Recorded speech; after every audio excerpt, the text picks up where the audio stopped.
memories. I mean, a lot of memories were created in that building, and just being back around those guys, some of those guys I played with, just seeing the program still building, still getting better. It seems like maybe fewer people are picking Alabama this year. People are saying Clemson. Some people are saying Georgia could knock y'all off the top of the SEC. What do you think about that? I mean, that's every year. I mean, they want to see the top dog get knocked off. So, I mean, it's always been a big target on our back. So, I mean, it's not nothing new to us, and we're prepared for it. Feels like their second home, doesn't it? Second round of the Tour Championship at Eastlake. Patrick Cantley came in. He had the lead, and he kept it with shots like that on 13. How did it not go in, right? Pretty impressive. Right behind him, John Rahm, who the world number one, finished today's round with 3 straight birdies. 16, 17 there, and 18. He trails Cantley by 1 heading into Saturday's third round. Everything that I'm telling myself is just to stay totally present and shoot the lowest score I can every day and not get ahead of myself. And Sunday will feel like a normal Sunday, I'm sure. But until then, I think it's really important to stay present, and I've done a good job of that so far. It's such a big weekend of sports. Here's how you know it's a big weekend of sports. We just did a sportscast. We didn't have time for Georgia Clemson. Northern Illinois going to kick off the season at Bobby Dodd under the lights tomorrow. And then Army going to come to Georgia State. So huge games there. And then we'll also have the Braves and Rockies tonight, your first place Braves. So a busy, busy time in the High Five Sports Bunker. Must be fall, right, Cody? So much to talk about. It all starts overlapping. It's so much fun. So many games to cover. All right, we'll see you tonight at 11. Cody, thanks. And thank you for joining us tonight for Fox 5 News at 6. We hope you will, as always. Stay connected to Fox 5 around the clock. Like us on Facebook. Follow us on Twitter. Our handle there is @Fox5Atlanta. And you should also subscribe to our YouTube channel. And join us tonight for Fox 5 News at 10 and News Edge at 11, right after High Five Sports. Right now, stay tuned for Dish Nation. Have a great night. You've just heard the Fox 5 News at 6 on WLJA FM with the Fox 5 News team, the news professionals from Fox 5 News Atlanta. Stay tuned to WLJA FM for Gospel Nights, the best in Southern gospel music all night tonight.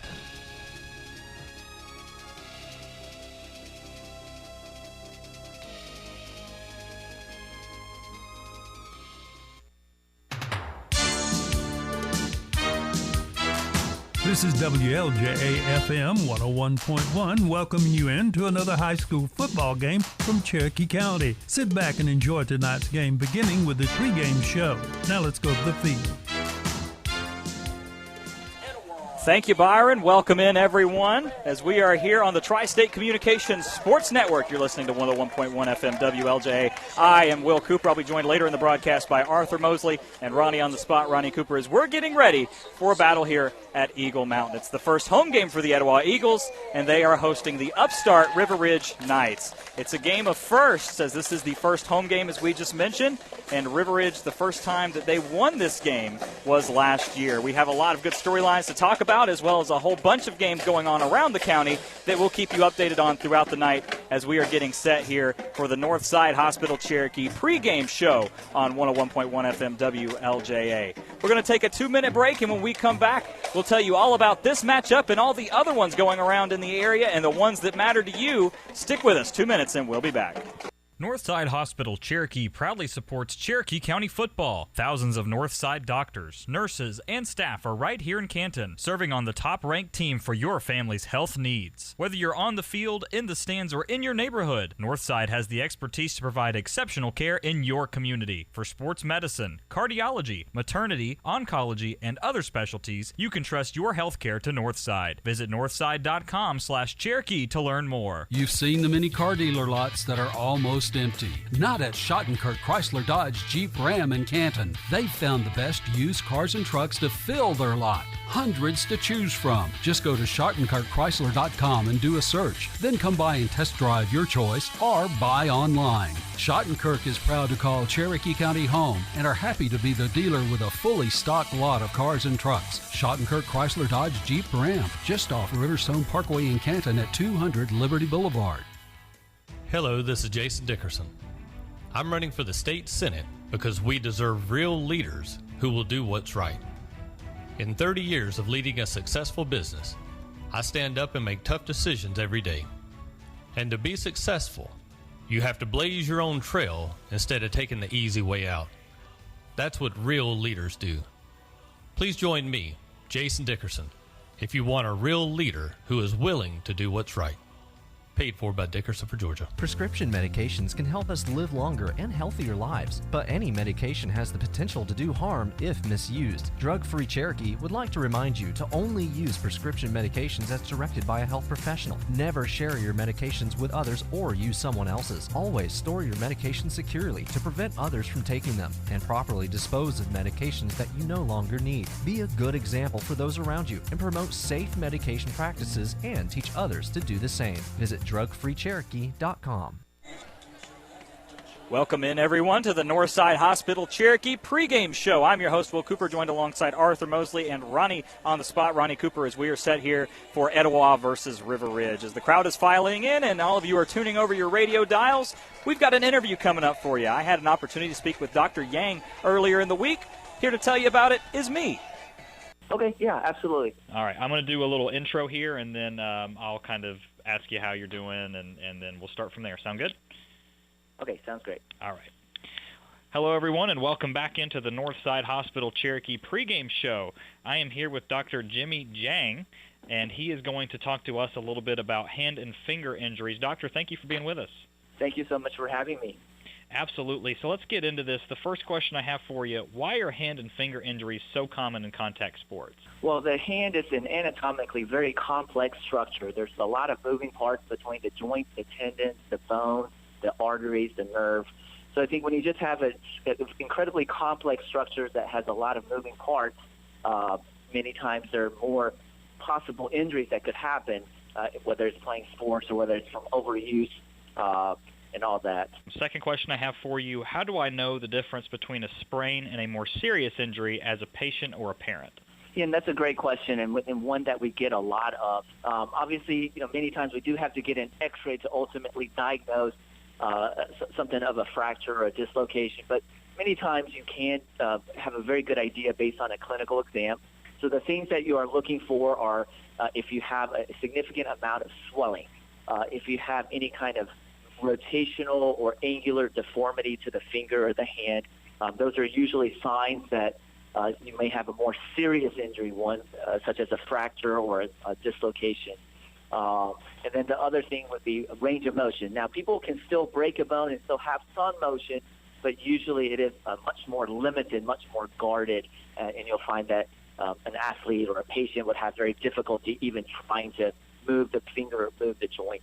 Another great answer there, Doctor. And the last question I have for you today is what steps can be done to prevent hand and wrist injuries when it comes to contact sports? And that's also a great question and one we get a lot of. I think the biggest thing for prevention is conditioning and basically prehabbing the hand. I think having a very strong, physically fit, good muscle balance and coordination are really, really important. So I think, for athletes in particular, it's going to be the conditioning and the practice and the repetition. Things like catching a football or going for a block. If you do that over and over again and have that practice and muscle memory, then you're less likely to get injured if you have that muscle memory and muscle balance. Well, Dr. Yang, thank you for being with us today, and thank you for being with us on the Northside Hospital Cherokee pregame show. Absolutely. Thanks for having me. Thank you, Dr. Yang, and thank you to everybody back at the station for making that sound really good. Charles working the master controls back at WLJA headquarters for us tonight. And we do want to remind everyone we are a proud sponsor and partner with the Tri-State Communications Sports Network, as we have our sister station WPGY 93.7 and 98.1 and AM 1580, and you can always stream it on WLJRadio.com as well as us. So if you're out of the area and you need to pick up the game, we've got it there for you. We've got both of them, as Pickens will be playing White County. That's enough of me talking. I want to bring into the broadcast now my good friend Arthur Mosley. Art, you're back again, my friend. It's good to see you becoming a staple. Becoming a staple, Will. It's like you can't get rid of me. It's like I'm just tagging along like I'm your little brother. It's what it feels like, Will. Which is odd because I'm about 5'8" and you're about 6'8". So. Not to mention the age difference there, but we're not going to get into that. Well, we won't get into that. Let's get into this these football games around the county, Will. We're here, as you mentioned, at Etowah High School, Eagle Mountain, as they call it. Well, we were walking up. I told you it's been years since I've been over here at Etowah. I will tell you, a great perch where we are to watch a football game, so sightlines should be awesome, and we're excited to bring this game to the folks around North Georgia tonight. Will, we've got 4 games in county, including this one that we'll get to, a few other games out of county around the area. Probably the folks up in Fannin County are excited. They finally get to play a football game this week. We might touch on that and bring you guys score updates as we get along, but Will, what do we have on the docket for tonight, man? Well, listen, guys, we've got a really good one here. We've got Etowah and River Ridge, and as we mentioned, that'll be the focus of tonight's broadcast, obviously, but we would not be doing our job as the Cherokee County broadcast if we didn't mention the other games and didn't keep you updated on the score. So we're going to keep hard on the numbers and make sure that everybody's updated on those. So if you're a Creekview, Woodstock, Cherokee, or Sequoia fan, you've got it locked right here and might as well stay here because we're going to keep all of that up and updated for you as well. But here on the Northside Hospital Cherokee pregame show, we want to thank them for being back on with us again this year. And let's get into some of the breakdowns of these games because there's quite a few intriguing matchups on the docket, Art. And I want to start with the other Cherokee County game going on, and that is just up the road here as Woodstock headed up to Owen Store Road to battle the Creekview Grizzlies. Woodstock comes into this one 0-2, lost 28-0 to Sequoia in the first week. That was also our first Friday night game. And then they also lost to the River Ridge team we'll see tonight, 49-14 last Friday. Creekview 1-0 with a 42-7 win over the Etowah Eagles. We will also see tonight. Creekview had a bye week last week. Creekview won this game last year 16-2 in a defensive show of dominance. Creekview leads the series all-time 3-0. And it's a little slanted as far as the betting lines go, as Maxwell is a +22, Cal Prep's a +32, and Turd Ferguson Report, your website, some might say, a +24, and all of those are all in favor of the Grizzlies, leaning to win that one. So, Art, obviously you break down the nitty-gritty a little bit more for us here, partner. What are you looking for out of that game? Well, I'm looking to see if Creekview has any rust off of the bye week. You know, they had a great opening round, opening week in week 1. They get an early bye week, maybe work some things out. I will tell you, I think myself, along with anybody else who follows Creekview, was probably very impressed by Mason Hicks. I think if he gets going early, this could be another long night for Woodstock. I think that if Woodstock's going to stay in this ball game, they've got to, one, control the time of possession, control the clock, and then 2, they've got to find a way to block Isaac Huber. And give Dan Como some time to throw. Otherwise, it could be a very long night for Mr. Como and the Woodstock Wolverines. Yeah, and I think the big matchup for that one is, we've seen Woodstock improve week over week. Obviously, 28-0 compared to 49-14 isn't exactly an improvement, but I think most people would say putting points up on the board against a River Ridge team really shows some improvement, and we know Coach Hoff is going to get that team right to where they will be able to put up points, as that's just what he does over his career. So we're excited to see what Coach Hoff and the Woodstock Wolverines bring up to Owen Store Road. Another game we want to talk about, and this one is a top 25 matchup, Art, although you won't put them in the top 10. Cherokee and Rome, as Cherokee will take the trip over to Floyd County. Cherokee is 2-0 with wins off of Mays. That's a 52-6 win in the Corky Kell on August 18th. And then they beat Sequoia, according to the score at least, depends who you ask. But they beat Sequoia last week, 26-25, one of the best Friday night football games we've had here on WLJA in our 5 years of doing this. Rome is 1-0 with a 23-7 victory over Rockmart. Cherokee won this game last year 21-15. Cherokee leads the series all-time 1-0 as they played last year for the first time. Cherokee is a 5-point favorite according to Cal Preps, and Rome is a favorite according to Maxwell Ratings as a 3-point favorite, and you have them picked at a 1-point clip. But before we break down that game for you, we have the national anthem on tap, and we will be paying our respects to that. And to do that effectively, we're going to take a 2-minute break, and we'll be back. You're listening to the Tri-State Communications Sports Network on 101.1 FM, WLJA. Northside Hospital Cherokee proudly supports Cherokee County football. Thousands of Northside doctors, nurses, and staff are right here in Canton, serving on the top-ranked team for your family's health needs. Whether you're on the field, in the stands, or in your neighborhood, Northside has the expertise to provide exceptional care in your community. For sports medicine, cardiology, maternity, oncology, and other specialties, you can trust your health care to Northside. Visit northside.com/Cherokee to learn more. Golf cars used to only be for golfers. But now there's so much more. Golf Cars also offer transportation around your neighborhood or farm. Get yours at Golf Cars of Canton, your Club Car, Tomberlin, Garia, and Columbia dealer. Plus, they have a full service and parts department. Check out the selection of used golf cars or ask about renting. Go to golfcarsofcanton.com. Visit them at 121 Waleska Street in the Sandy Hook Shopping Center or call them 678-880-1156. It's football time, and Brian Aaron at Woodstock Outlet has some great news for all the football fans. Hey, y'all, we are glad to be a sponsor for these games and have a great time. Stay safe out there, and we just really do love being part of our community, and thankful we got the best customers a business could possibly have. And we built a new warehouse. We got it full for the pickup or delivery, so we're ready to go. Y'all come see us, and we sure do appreciate you. At Foundation Financial Insurance and Wealth Management, we believe that your insurance protection and wealth management plan go hand in hand. We start by shopping your insurance with highly rated companies to find you the best combination of price and protection. With that plan in place, we can then work with you to develop a tailored financial plan. Whether you need to save money on insurance or you need a full financial plan, call us at 678-880-9571 or come by 670 East Main Street in Canton for a no-obligation consultation today. Securities and advisory services offered through Packer Land Brokerage Services Incorporated, an unaffiliated entity, member FNIRA and SIPC.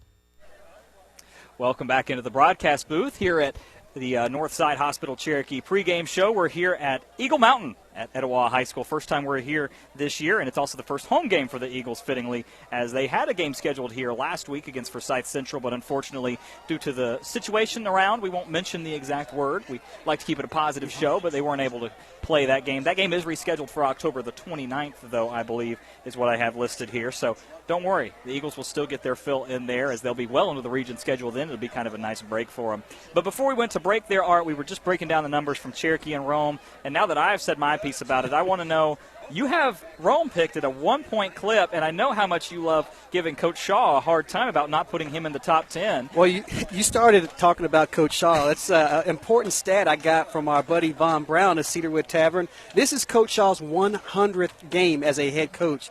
So he's going into Rome in game number 100. Not looking for victory number 100, but just game number 100. So big deal for him in his long-standing tenure at Cherokee High School.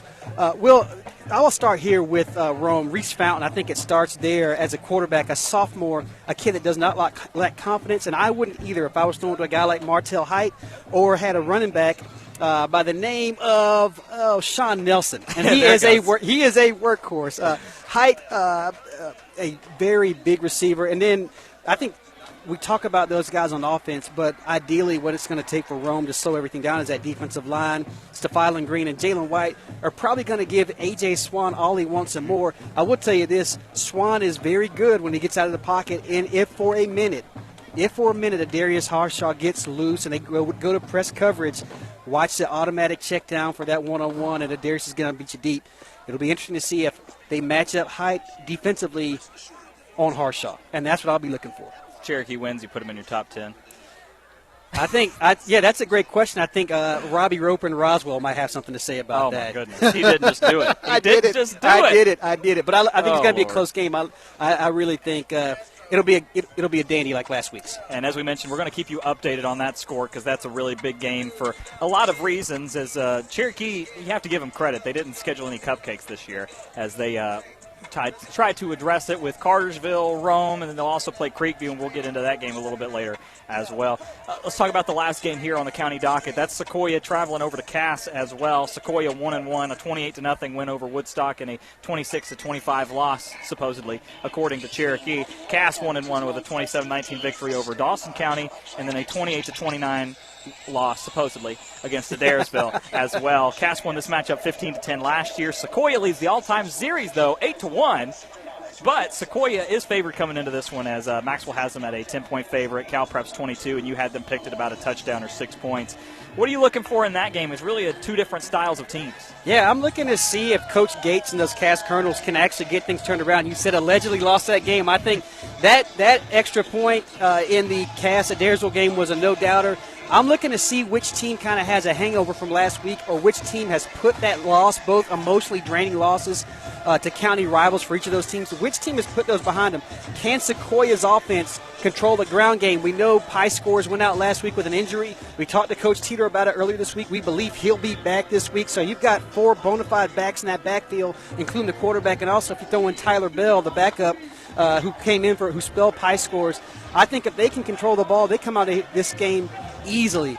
But that's easier said than done. Cass is going to have guys like Garrett Gagne on the defensive line, Andrew Wynn in the defensive backfield, and then remember this name, Sokovie White, one of the top leading receivers, not only in Class 5A, but in the state over the first couple of weeks of the season. He plays, he's a receiving back, and he's also a defensive back. So that guy could give Sequoia some issues. If they can't control him and that scrambling quarterback, Devin Henderson, could be another long night for the Chiefs. And we like what we saw from the Chiefs last week. Even though it was a loss, they were pretty heavily underdog coming into that one by a couple of possessions. So good fight from them. And, of course, that game will be talked about for years to come, as it's about as good of a game as you're going to get when you have to go for 2 points and down to 13 seconds left on the clock. It's definitely one for the books. So with that being said, let's talk about some of the other games we want to keep an eye on here, because it's not always about our county. We have listeners all over North Georgia, and we welcome you all in as well. For people that didn't know, we are streaming Pickens versus White on WPGY. It's our sister station here on Tri-State Communications Sports Network. Pickens will be playing White. That game is at Pickens, and Tucker Green and Jess Walker will be handling the play-by-play and color duties respectively over there. You can find that on 93.7 and LJ 98.1 in Jasper, and AM 1580 all over North Georgia. And even if you're out of the state, out of the country, you can always stream it on WLJRadio.com. In the top right-hand corner, there's a couple of stream buttons. You'll see 101.1 there, and we want to remind you to click that every chance you get. But also right below that, there's a WPGY one as well. So you're welcome to click that and check out the Pickens-Dragons game as well. They did a great job for their first one. Other games we want to talk about. Murray County is going to be facing Gilmer. That game is at Gilmer. As you mentioned earlier in the Northside Hospital Cherokee pregame show, Sonoraville finally found an opponent, and Fannin finally found an opponent. They finally get to play a football game in Blue Ridge. And then we're going to get into a little bit more of the region matchups that will matter to these two teams. And we'll start with North Oconee as they travel to Cambridge. Riverwood will be battling North Springs. Chattahoochee versus Northview in a game that's going to be really a battle to see who can score less, I guess is the best way to put it. These were two teams that have had a rough go of it the first two games so far, and then a really good game, Grayson and Alpharetta, as Grayson is 1-1. The surprise loss to begin the season, then had a rebound game last week. Dalton will be playing North Forsyth. That should be a really good one, as Dalton is a very talented 6A playing a 7A team. Dawson County will play South Forsyth. McEachern and Marietta. Westlake and Creekside is going to be one of the top 8 greats around the state, even, if you will. I would agree. Then we'll wrap it up with Cedar Grove and Colquitt County. And just a reminder, Milton played in the Freedom Bowl last night on Thursday, and they beat Life Christian Academy out of Virginia 34-14. So out of all of those games, what are the couple of ones that stick out to you? Obviously, we talked about some of the 8 greats around the state. Sure. I tell you what, the one that's most intriguing to me is Westlake and Creekside. You've got Creekside, if any long-standing Georgia high school, University of Tennessee fans around, Eric Berry is a Creekside alum, so that school has had some success in the past. They knocked off the 7A Class 7A state champion in Week 1, Grayson, in a pretty shocking. And also Westlake last week went down to Colquitt County down in Moultrie and beat the Packers 31-24. That's a big deal. And so that stopped their 23-game home win streak. So a game of, I would call them 2 giant killers. Westlake is a serious contender in Class 6A. And then Cedar Grove of Colquitt County. You got a team in Cedar Grove who might have the best defensive front. Guys like Kristen Miller, Carlton Madden, and Donajai Green. I think they're going to give Colquitt all they want and more. And Colquitt's still breaking in a new quarterback, Nico Fan, down there, so we'll see about that. Closer to home, I'm excited to see if Pickens can repeat their performance last week. We know C.J. Stryker did it on the ground. He did it with his legs, a la his older brother. But are they for real? Can they avenge a lost game against White County? They lost. Now White County's got a new quarterback, new head coach. J. Ben Haynes is no longer there as a quarterback for White County, so ought to be interesting to see if Pickens can get on the good foot. Outside of Cedartown, they could be a team that challenges for a region title. Really good analytics down there from Art Mosley on the spot, talking about a guy that knows his football, man. I tell you, if you haven't seen the TurdFergusonReport.com, check that out. He does a great job, does his top 10 rankings, which are pretty accurate for the most part, depending who you ask. But they're pretty accurate, I would say. The predictions are pretty good as well, but you get a good write-up on everything. You can kind of get a rundown on what to expect if you don't have all the time to keep up with it like we do, as some people might say. But, Art, we got about 7 minutes till kickoff here, buddy. Let's break down this game that we're here to see, and that's the Etowah Eagles as they are hosting the River Ridge Knights. Etowah enters this game 0-1. They lost against Creekview a couple of weeks ago, 7-42. This is Matt Kemper's second season. He's 1-10 here, but 72-67 overall in his career with 4 region championships to boot after some really good years at Pope and Roswell as well. Kemper is 0-1 against River Ridge. Obviously, the only time that they have faced him was last year. And then the next game for Etowah will be September 10th at North Forsyth, a game that we will watch as they are going to be playing Dalton. And then for the other side of the coin, you have River Ridge, who is 2-0, wins against Lassiter 35-16, although to start out with, it was 10-7 in the third. A lot of panic in some people's eyes, but Coach Collins and cooler heads prevailed as the Knights won 35-16 and then beat Woodstock last week 49-14 at the Woodshed. This is Michael Collins' third season at River Ridge. He is 16-8 with an 11-1 record from last year, 85-87 overall, so he's trying to get back to that 500 mark and has a pretty good shot to do that this year.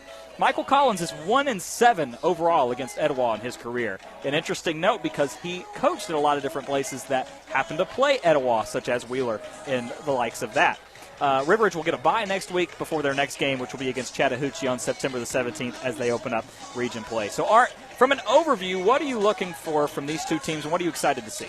Well, I'm excited to see Etowah get back on the field. You know, had a chance to watch a couple of Coach Kemper's Roswell teams, and I know those are generally well-disciplined teams. Last year, you know, just with the C word and everything going on, it was just a tough season for the Eagles. And last week didn't start off any better. Well, I'm excited to see if they have stressed ball control, and not just ball control, but ball security.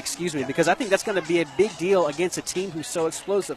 We talked about your defense sometimes being your best offense. Does Etowah have enough playmakers to keep River Ridge out of the end zone? I mean, I think when you have a guy explosive as Amir Morrison, it's going to be very tough to keep him bottled up. And, Will, as you know, we're not just talking about Amir Morrison, are we? No, we're absolutely not. And to echo your point about ball control and ball security, this is an Etowah team that turned over the ball 4 times against Creekview, 2 fumbles and 2 interceptions. And this is a River Ridge team that comes into this one with 6 turnovers. They had they had 3 last week as they forced 2 fumbles and then also had an interception later in the game on a tipped pass. So it's really going to be key for the Eagles to make sure that they are able to maintain the ball when they have possessions, and if they can steal a couple of turnovers, that would be great as well, as Etowah did not force a turnover against Creekview, and in the first 2 games, River Ridge has yet to turn the ball over. So really kind of a tale of 2 tapes there, and it's easy to see why with the ball turnovers, it's one of the easiest ways to tell if a team can win or lose is based on their turnover margin. That's right, Will. I think in a game like this and a team like Etowah, historically a very physical team, I think they're going to have to be physical with Amir Morrison. I'm not saying hit him late, but I'm just going to say they're going to have to let him know that, you know, they're at Eagle Mountain. He's at Eagle Mountain now, and this is our house, and kind of control that. If they can slow him down, I think you slow him down, you can't stop him. You give yourself a chance, and like you mentioned, the turnover margin is going to be key. And then we haven't talked about offensively. Etowah is going to have to find a way to get Elijah Washington going. We know about Tate Nelms, a big offensive lineman at 6'4", 260. Can they get behind him, and can he take control of this ball game and slow down the rush of Brian Bradley and Hunter Coleman and the rest of those guys on the River Ridge defense? The captains are headed out to center field here as we've got about 30 seconds left before we send to our final break on the Northside Hospital Cherokee pregame show here with you. Just want to go over a couple of game notes. River Ridge is favored in each publication that we refer to as Maxwell. They are a 4-point favorite, 32-point favorite according to CalPreps, and Art, you had them picked at a 4-touchdown clip.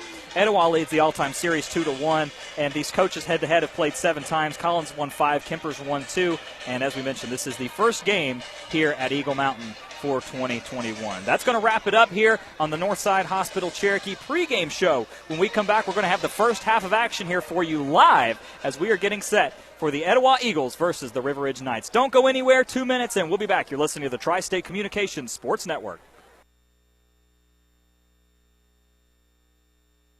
Northside Hospital Cherokee proudly supports Cherokee County football. Thousands of Northside doctors, nurses, and staff are right here in Canton, serving on the top-ranked team for your family's health needs. Whether you're on the field, in the stands, or in your neighborhood, Northside has the expertise to provide exceptional care in your community. For sports medicine, cardiology, maternity, oncology, and other specialties, you can trust your health care to Northside. Visit northside.com/Cherokee to learn more.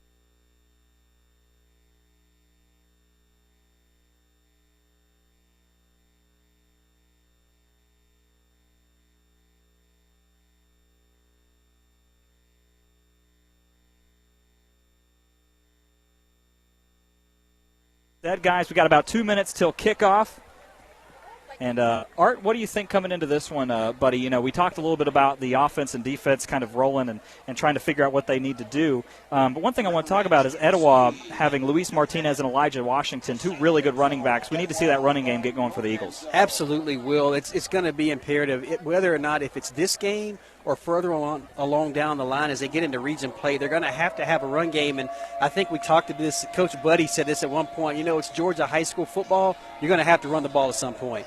Yeah, you're right about that. And I think when you look at this Etowah team, you know, they struggled last year being able to score. They only averaged 8.3 points per game last year, and we attribute a lot of that due to the COVID-shortened offseason, you know, and Coach Kemper having a transition period as well. But we need to see at least a little bit of improvement. They were able to put up 7 on a 74-yard touchdown pass from their third-string quarterback late in the fourth quarter. And I'm going to try and get a name for you there, as that was, let's see. Lord, I got my notes all mixed up here, gentlemen. Jack Strickland, as he completed a pass out to DJ Bailey on the perimeter, and it was a 74-yard strike for the touchdown. But we're going to need to see a little bit more offensive production from this Eagle team if they have a chance to win this one. Absolutely, Will. You got to put points on the board. You know that River Ridge, they averaged about 31 points a game last season. They're going to be looking to put up a big number. They were very excited to beat Woodstock last week. They come across the street in Town Lake, looking to be the champions of Woodstock as it may. You're right about that. We've got 30 seconds left on the clock as the teams are through the banner. You can hear the excitement in the air, welcoming everyone into another Friday night of high school football. I'm your host, Will Cooper, doing the play-by-play responsibilities. Joined alongside me is Arthur Mosley, the best color man in all of North Georgia, and then also Ronnie on the spot doing the Lord's work, providing us with the stats for tonight, and Charles Burchell back on Master Controls, making us sound so good like he always does. We'll hear from Charles later in the broadcast as we get set for the Foundation Financial Insurance and Wealth Management halftime show. He'll be providing us scores from around the area as well. But nonetheless, we've got the meeting broken up at center field on top of the Etowah E. Of course, all of the facilities here in Cherokee County are now turf and beautiful. A big video board to the right, the traditional scoreboard to the left with the sponsors proudly on display. And Etowah dressed out in blue pants, blue tops with white numerals, and a white helmet with a new decal that they picked up last year, and it's the Etowah Eagle wing. So it's not the traditional head like you would see. It's the wing like the Philadelphia Eagles, if you will. River Ridge out in navy pants, and it looks like they will have white tops with gold lettering, and then the typical helmet that they wear pretty much to every game, and that is the navy with the helmet on one side, the night helmet on one side, I should say, and then their number on the other. So a couple of good-looking traditional styles out there on the field as we are set for this one. Once again, Etowah enters action 0-1. River Ridge enters action 2-0, as River Ridge coming off a historic season last week. We've waited all week for this, and we're set for kickoff. And just a little bit of anticipation building as Liam Kinsella is set to put his foot into this one. And toe meets leather, and we're underway at Etowah High School. Fielded by the up-back at the 15-yard line. Puts a stutter step on, working to the outside now. Look out, makes a couple of people miss. Still working. 30 finally tripped up about the 31-yard line. A late flag comes in, as I believe that was number 14 on the return. As we try and get a number here for you. Yes, it was number 14 on the return, Will, and that would be Isaiah Coughlin. There we go. So Isaiah had a carry in the Woodstock game. He's listed as a quarterback/running back, so see a couple of different people in the rotation for them, as Carson Latham is a senior this year. Ethan Spector listed as the official second string. He's a freshman. He's completed 1 of 2 for 6 yards.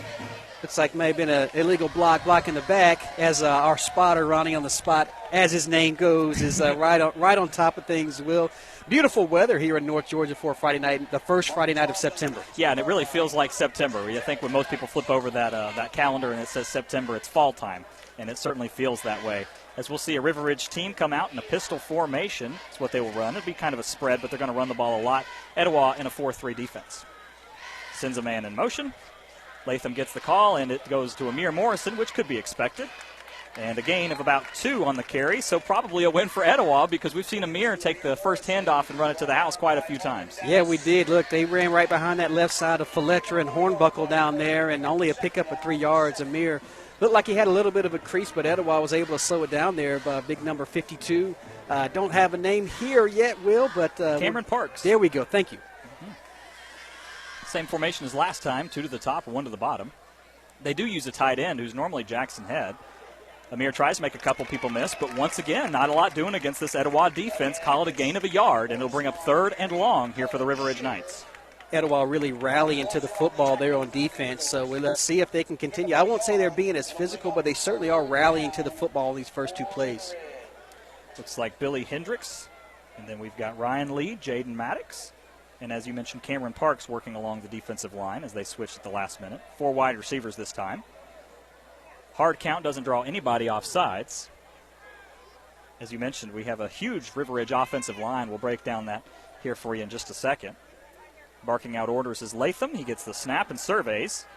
And it's a check down to Amir, but it was behind him and falls incomplete. So a very good defensive series from Etowah to start out. Will, Cameron Parks very active in this first series. He was applying pressure, kind of got in the line of sight of Latham. Caused that throw to be a little bit wide of Amir. He did get his hands on it, and what do we say? When you get your hands on it, you got to catch it. I don't know if he would have had the first down yardage anyway. As it is, River Ridge is going to have to punt. Clayton Mixon is the punter for River Ridge, and the return man, it looks like, will be Will Curcio to the far side, and then I believe that is number 2 is who I have on the near side, and that is Luciano Corpus Ellis, a senior defensive back. And the snap is high over the punter's head. He's going to have to fall on it right at the goal line, and he's met. Let's see what the call is. It's either right at the 1, and that's where they'll mark it at the half-yard line. And the Etowah Eagles out early here. We'll have to keep in mind that they're going to have to score here, but that's about as close to getting it in as you can get. Will, this is our 4th game, and all 4 games we've seen some troubles in the punting game where a punter either it's over his head or it's too low and he has it down the ball. This is a very big break for Etowah. I'm up here, not on the sideline with Coach Kemper, but I'm turning around and giving that ball to Washington and seeing if we can put this ball in the end zone right here. Well, look, that's a fumbled snap, as we mentioned, a River Ridge team that's normally very calm. So 1st and goal as they are meeting with Coach Kemper at the 30 before they take the field. Play clock running. They only got 10 seconds to get lined up. We'll tell you just a very quick overview. As Braden Bohannon is the quarterback, he'll be joined in the backfield by Elijah Washington, the 6', 150-pound sophomore, in the pistol formation. Gonna have to hurry.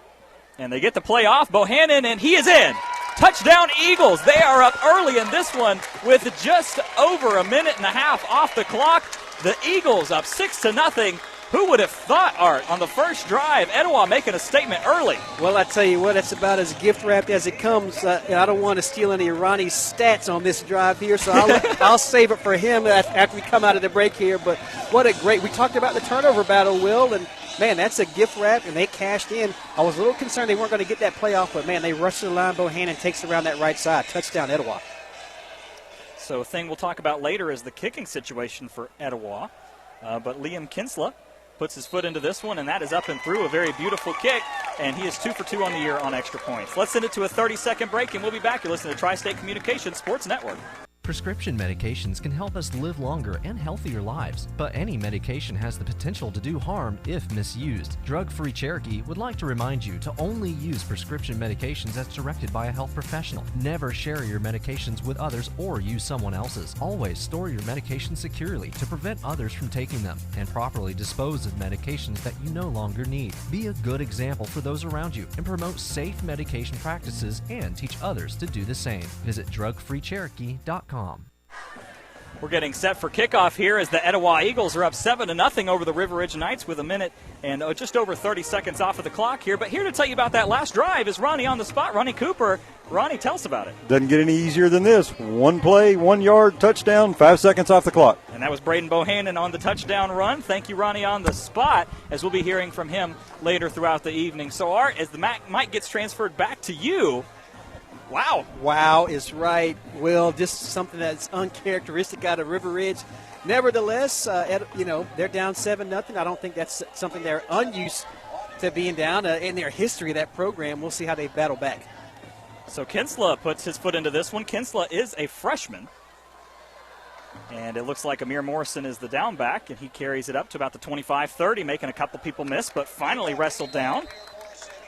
And let's mark him at the 31-yard line. Tackle was made outside by number 6 for the Eagles. That's Colin Shearer, who is the safety for this team. He's a senior, started last year as well as a linebacker, but they moved him back outside and into the front. One thing I want to talk about is this Etowah linebacking core is a really solid group with Will Palethorpe, Alex Kirby, and Luis Martinez, who is also the running back. We'll see him factor in a little bit. Yeah, Will, very good linebacking group, and also you've got a guy like Jaden Maddox, an all-region player last year who's returning.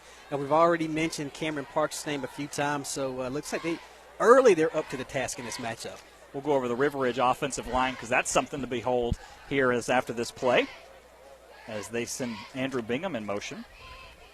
And they're going to hand off to Morrison off the other side this time. Makes a man miss. Rumbles forward for only a gain of about 2. A lot of juking and jiving and trucks a man, but still a good stop by Etowah here early. All right, let's talk about this line. Start at left tackle with sophomore John Falterra, or Faletra. As now I know how to say it. Faletra. 6'4", 295 as a sophomore, yeah. His mom posted, said he wears 22 size cleats. Left guard, Joseph Hornbuckle, a junior, 6', 220. Center, Reed Albers, junior, 6'2", 270. Right guard, Jack Hall, 6'5", 285. And senior Matthew Ushak, right tackle, 6'7", 260. It's just a lot of weight. Some big old boys up there, Will. And they got a jumbo package with Hunter Coleman and Jackson Head at the tight end spot. And he is met in the backfield as Amir Morrison on that carry, but finally falls forward. A good up-front tackle by number 1, Will Palethorpe, in the backfield, but Amir was able to fall forward, but it brings up a 3rd and 6. Third and manageable in this offense, but look, they're running off tackle, run to the right, one to the left in both these last plays, and Etowah was up to the task to hold those to short yardage gains, man. The Eagles looked like they came out of here like they had a very interesting 2 weeks of practice is what it looks like to me, Will. I would say some choice words, as we mentioned. Very encouraging practice. How about that? For sure. It's going to be an interesting formation here. We got 2 backs behind Latham, but now he options Morrison out of the backfield. It's a screen set up to Bingham.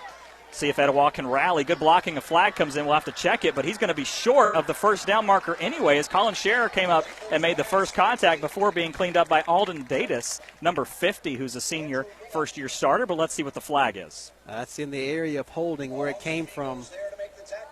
I would agree. We'll wait for the official signal. It's a block in the back. So we'll see if Coach Kemper decides to accept this. If he doesn't take the penalty, it would set up 4th and about 5. I would say he gained probably a yard after the long run there. Ronnie agrees with me on that, and that's all the confirmation I needed. I'm going to agree. I'd say you decline this and get that ball back. And, I think so, too. Make them snap it again, right? Yeah, at least. So it's interesting. You know, we've been doing this for 5 years, and I've never thought of a season where it's been so difficult to snap a ball. It seems like the position of center and long snapping is very underrated. As River Ridge runs out in a weird formation, they've got 4 guys to the near side and a quasi-line to the far side, and now they will get back into a traditional punt formation just to try and confuse the Etowah up men, I suppose. As we mentioned, 4th and 5 as they work from right to left across your radio dial. The snap is good this time. Snap is good this time and punted up. It'll bounce at the 30 and take a River Ridge bounce. And still taking a good River Ridge bounce. Wow, that's going to be quite a punt as it is finally downed at the 16-yard line. So a real field flipper there from the River Ridge punter. Call it 47 yards. 46 yards, but unofficially or officially by our spotter and our Ronnie on the spot stat man. Nailed it. I'm gonna get Wow, that was a tough one. So let's take a look here. Let's see what Etowah's offense can do now that they have more than 1 yard to go.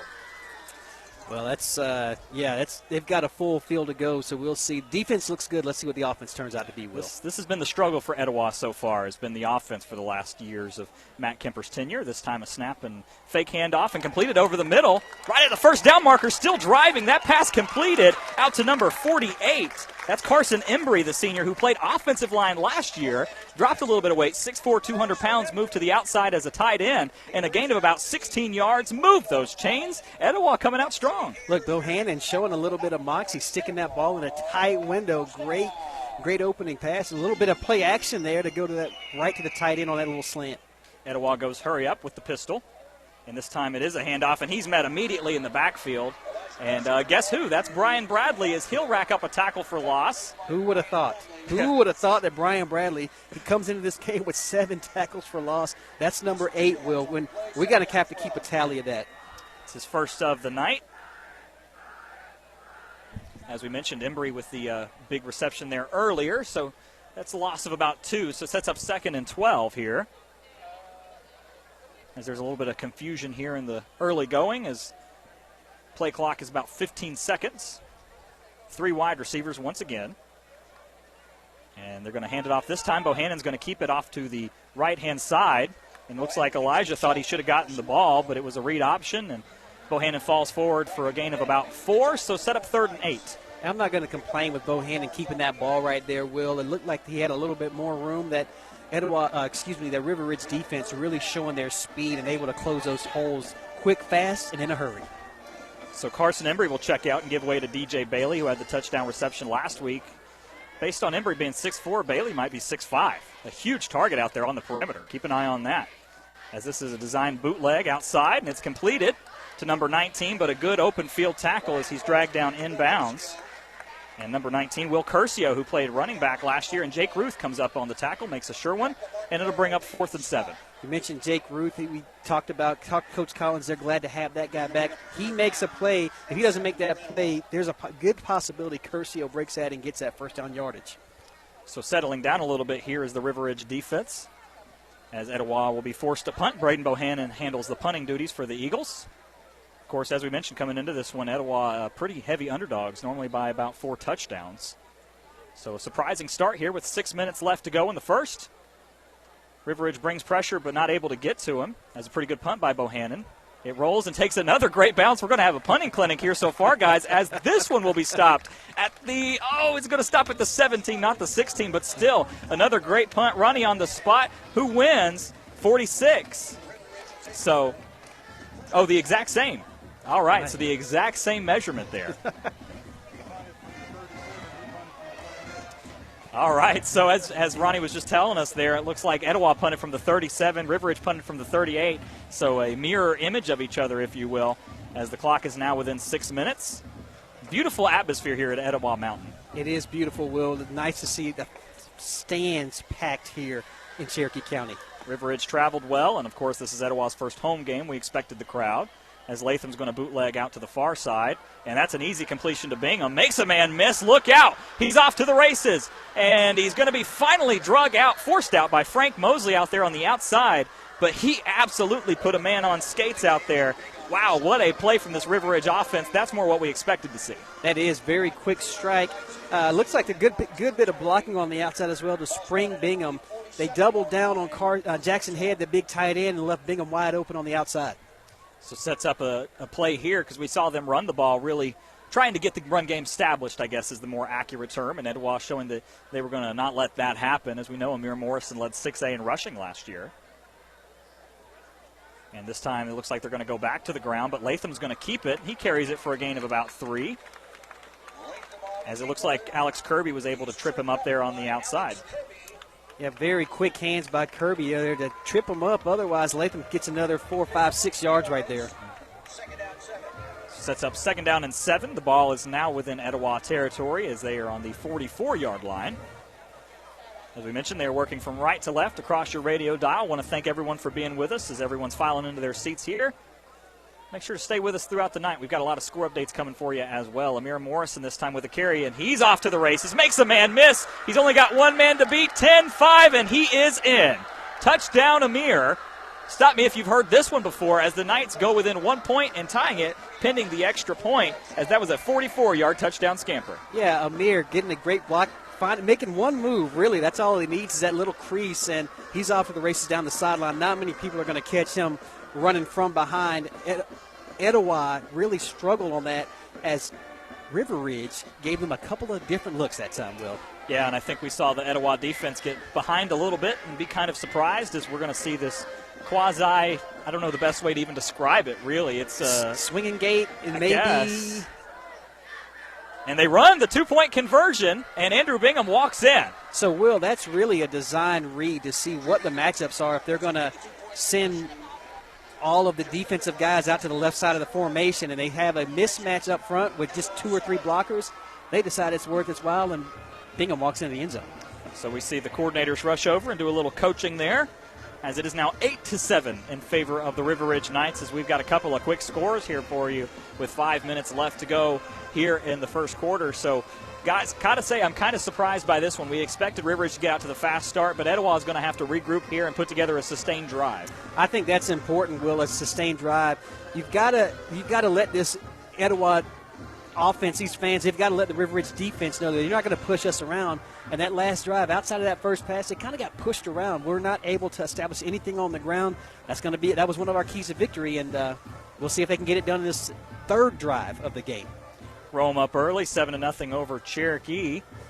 Creekview up early over Woodstock, 7-0. And Sequoia up 7-0 over Cass. Of course, we'll keep you updated on all those scores throughout the night, as well as at the Foundation Financial Insurance and Wealth Management halftime show.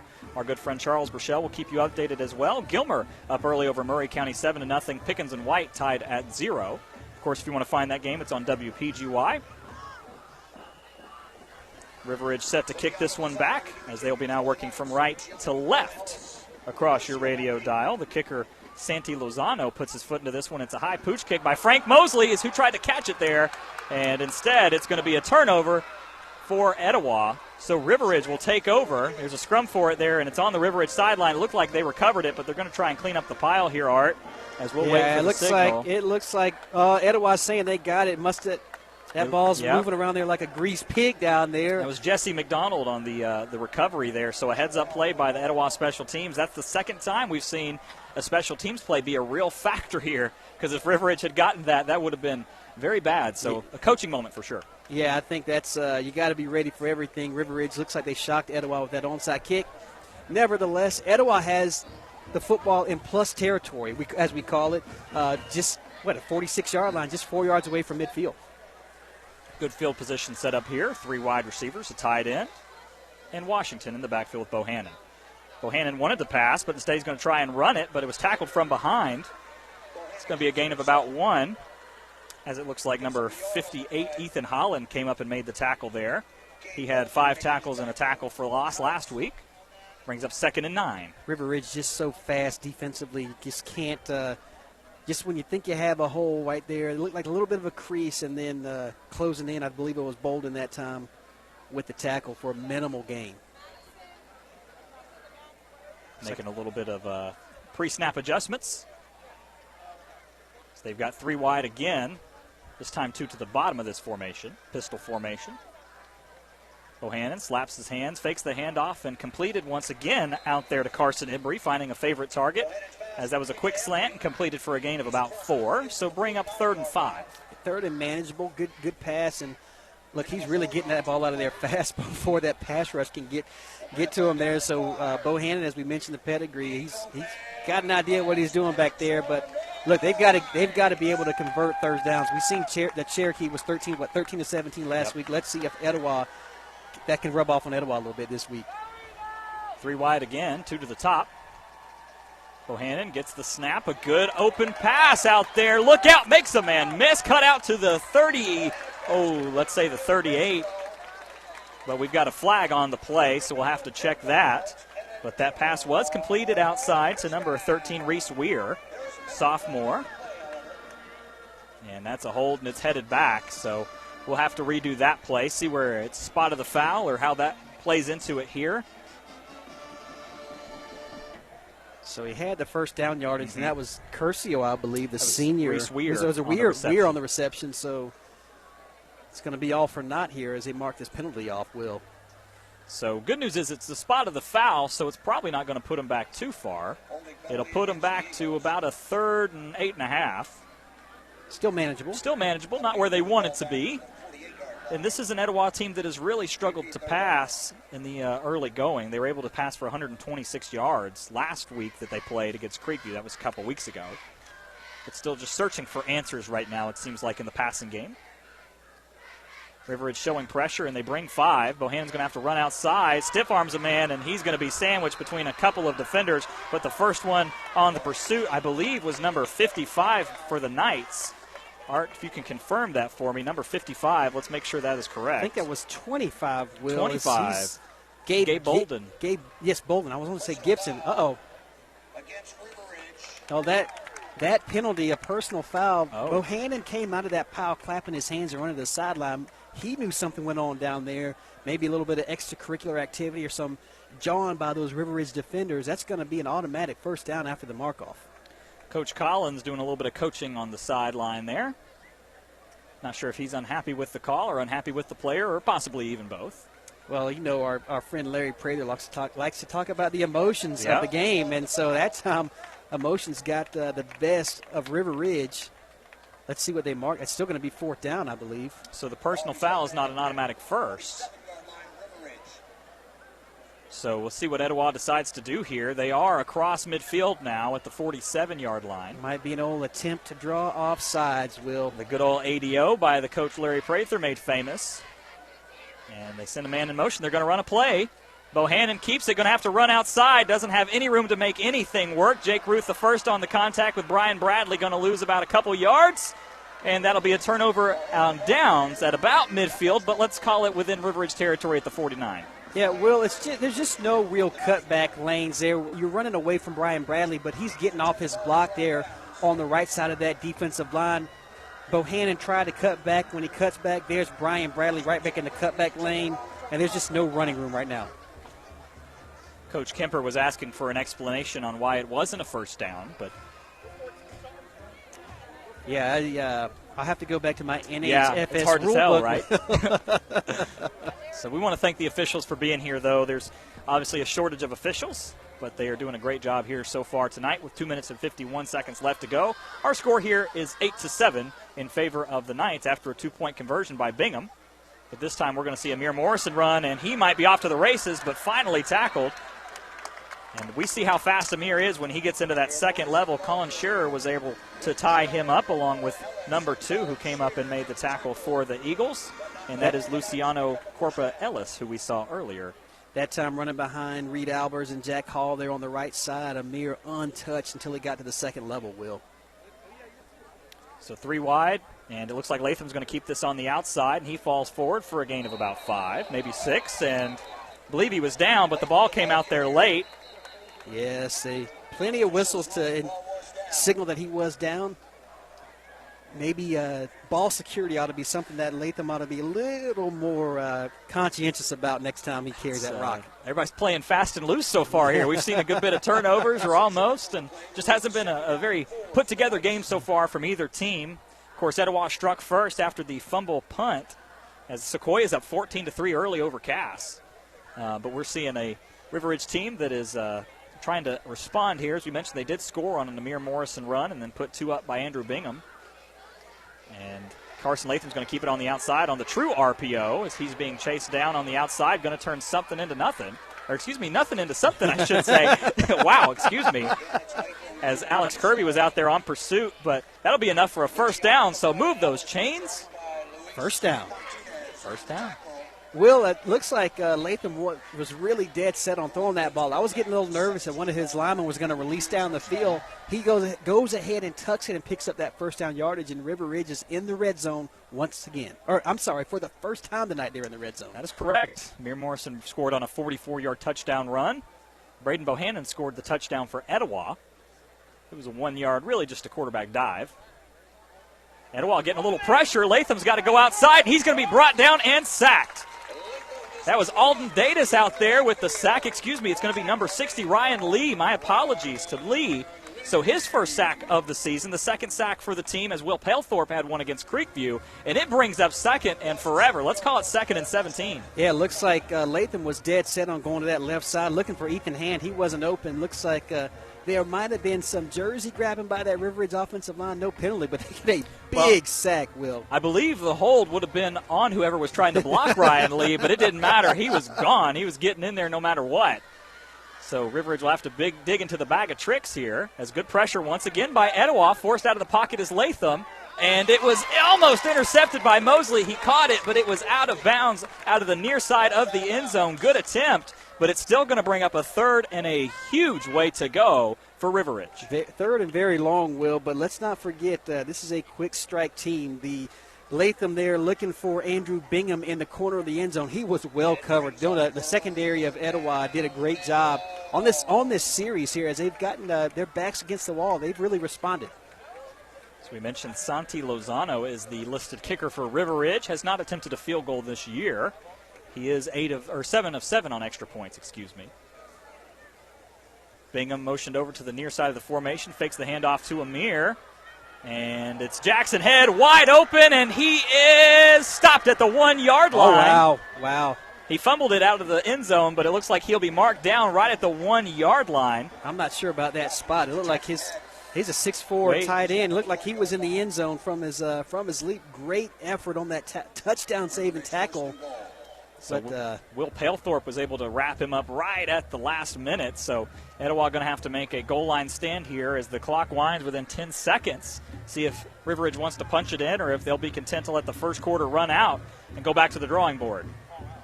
So they've got a bunch formation in here. It looks like Amir Morrison in the Wildcat, and it is. And he's going to take it off to the far side, dances in, and that's his second touchdown run of the night as the clocks hit 0 here in the first quarter. Before they attempt this extra point, I'll tell you what, let's keep the action right here because it is an untimed down. Nearly made a fatal mistake there, gentlemen, but I caught myself, so they will attempt the extra point. Of course, as we mentioned, Andrew Bingham made the read and was able to get in for the 2-point conversion last time, so it's currently 14-7. And now they will motion into the typical extra point attempt as they're bringing on a late substitution here with a little bit of confusion. Etowah dancing around as well. Now the typical field goal formation is set up. Luciano gets it up. The kick is up and through the uprights and true. Now we'll take our 1-minute break and bring you the second quarter of action here on the Tri-State Communications Sports Network. It's football time, and Brian Aaron at Woodstock Outlet has some great news for all the football fans. Hey, y'all, we are glad to be a sponsor for these games and have a great time. Stay safe out there, and we just really do love being part of our community. And thankful we got the best customers a business could possibly have. And we built a new warehouse. We got it full for the pickup or delivery, so we're ready to go. Y'all come see us, and we sure do appreciate you. At Foundation Financial Insurance and Wealth Management, we believe that your insurance protection and wealth management plan go hand in hand. We start by shopping your insurance with highly rated companies to find you the best combination of price and protection. With that plan in place, we can then work with you to develop a tailored financial plan. Whether you need to save money on insurance or you need a full financial plan, call us at 678-880-9571 or come by 670 East Main Street in Canton for a no-obligation consultation today. Securities and advisory services offered through Packerland Brokerage Services Incorporated, an unaffiliated entity, member FNIRA and SIPC. You're listening to WLJA FM 101.1 at WLJA HD1 LJ. Welcome into the broadcast booth here at Etowah High School. And here with the drive stats is Ronnie on the spot. All right, that was a 7-play drive for 51 yards, 27 on the ground, 24 through the air, and it took 2 minutes and 51 seconds. And don't go anywhere after the kickoff. We're going to get the first quarter stats from both teams. As we have a new quarter here. Want to thank everyone for being with us. We'll get you a couple score updates here in just a moment as well. As a really good kick by River Ridge to Etowah, I should say. And that's going to be a touchback. Ronnie, go ahead and tell us about those first quarter stats for each team. Okay, River Ridge ran 16 plays for 143 total yards, 11 runs for 82, 3 of 5 passing for 61 yards, 4 first downs, 2 penalties for 25 yards, and had the ball 7 minutes and 20 seconds. Etowah ran 10 plays for only 15 yards, 6 rushes for -8. Of course, the sacks are in there. 3 for 3 passing for 23 with only 1 first down, 1 penalty for 10 yards, and 4:40 time of possession. All right, so seeing a little bit of time of possession disparity there as well. So Etowah going to have to find something a little different. They're going to have to go to the drawing board here, Art. Yeah, Will, when they've had a long field to go, they just haven't had a whole lot of success. And so let's see if the fourth time is a charm here. Bohannon looks like he's going to hand off to Washington off the near side, running behind Tate Nelms. Makes a man miss. Look out. Might have a first down and does. Finally forced out of bounds by a group of Knights. But nonetheless, it'll be enough to move those chains. A good opening play from Etowah. Great opening play. Washington showing some power. Not a ton of breakaway speed right there, but a lot of power in that running back running off that right side. We didn't talk a ton about them, but you did mention Tate Nelms earlier on the right side along with Carter Kerr. Just a couple of score updates. Sequoia up 14-10 over Cass. And it looks like that's the only score that's changed aside from Creekview up 14-0 over the Wolverines. This is another handoff to Washington off the right side. Again, buries a man. It's going to be real close to a first down and has enough. Move those chains again. Elijah Washington with back-to-back 11-yard runs. Etowah getting the running game going a little bit. They are getting the running game going. Washington and Andrew Hand had a meeting there on the second level. Looks like Washington got the better of that one again, running off that right side, as we mentioned, behind Nelms and Carter Kerr. First two plays this drive had great success. Let's see if they go play action here, Will. Be an opportune time, as it's the exact same formation. And they're going to run it up the middle this time, and it doesn't look like that's going to go anywhere. Washington fights forward for a couple of yards, finally whistled down. I believe Hunter Coleman was first contact in there.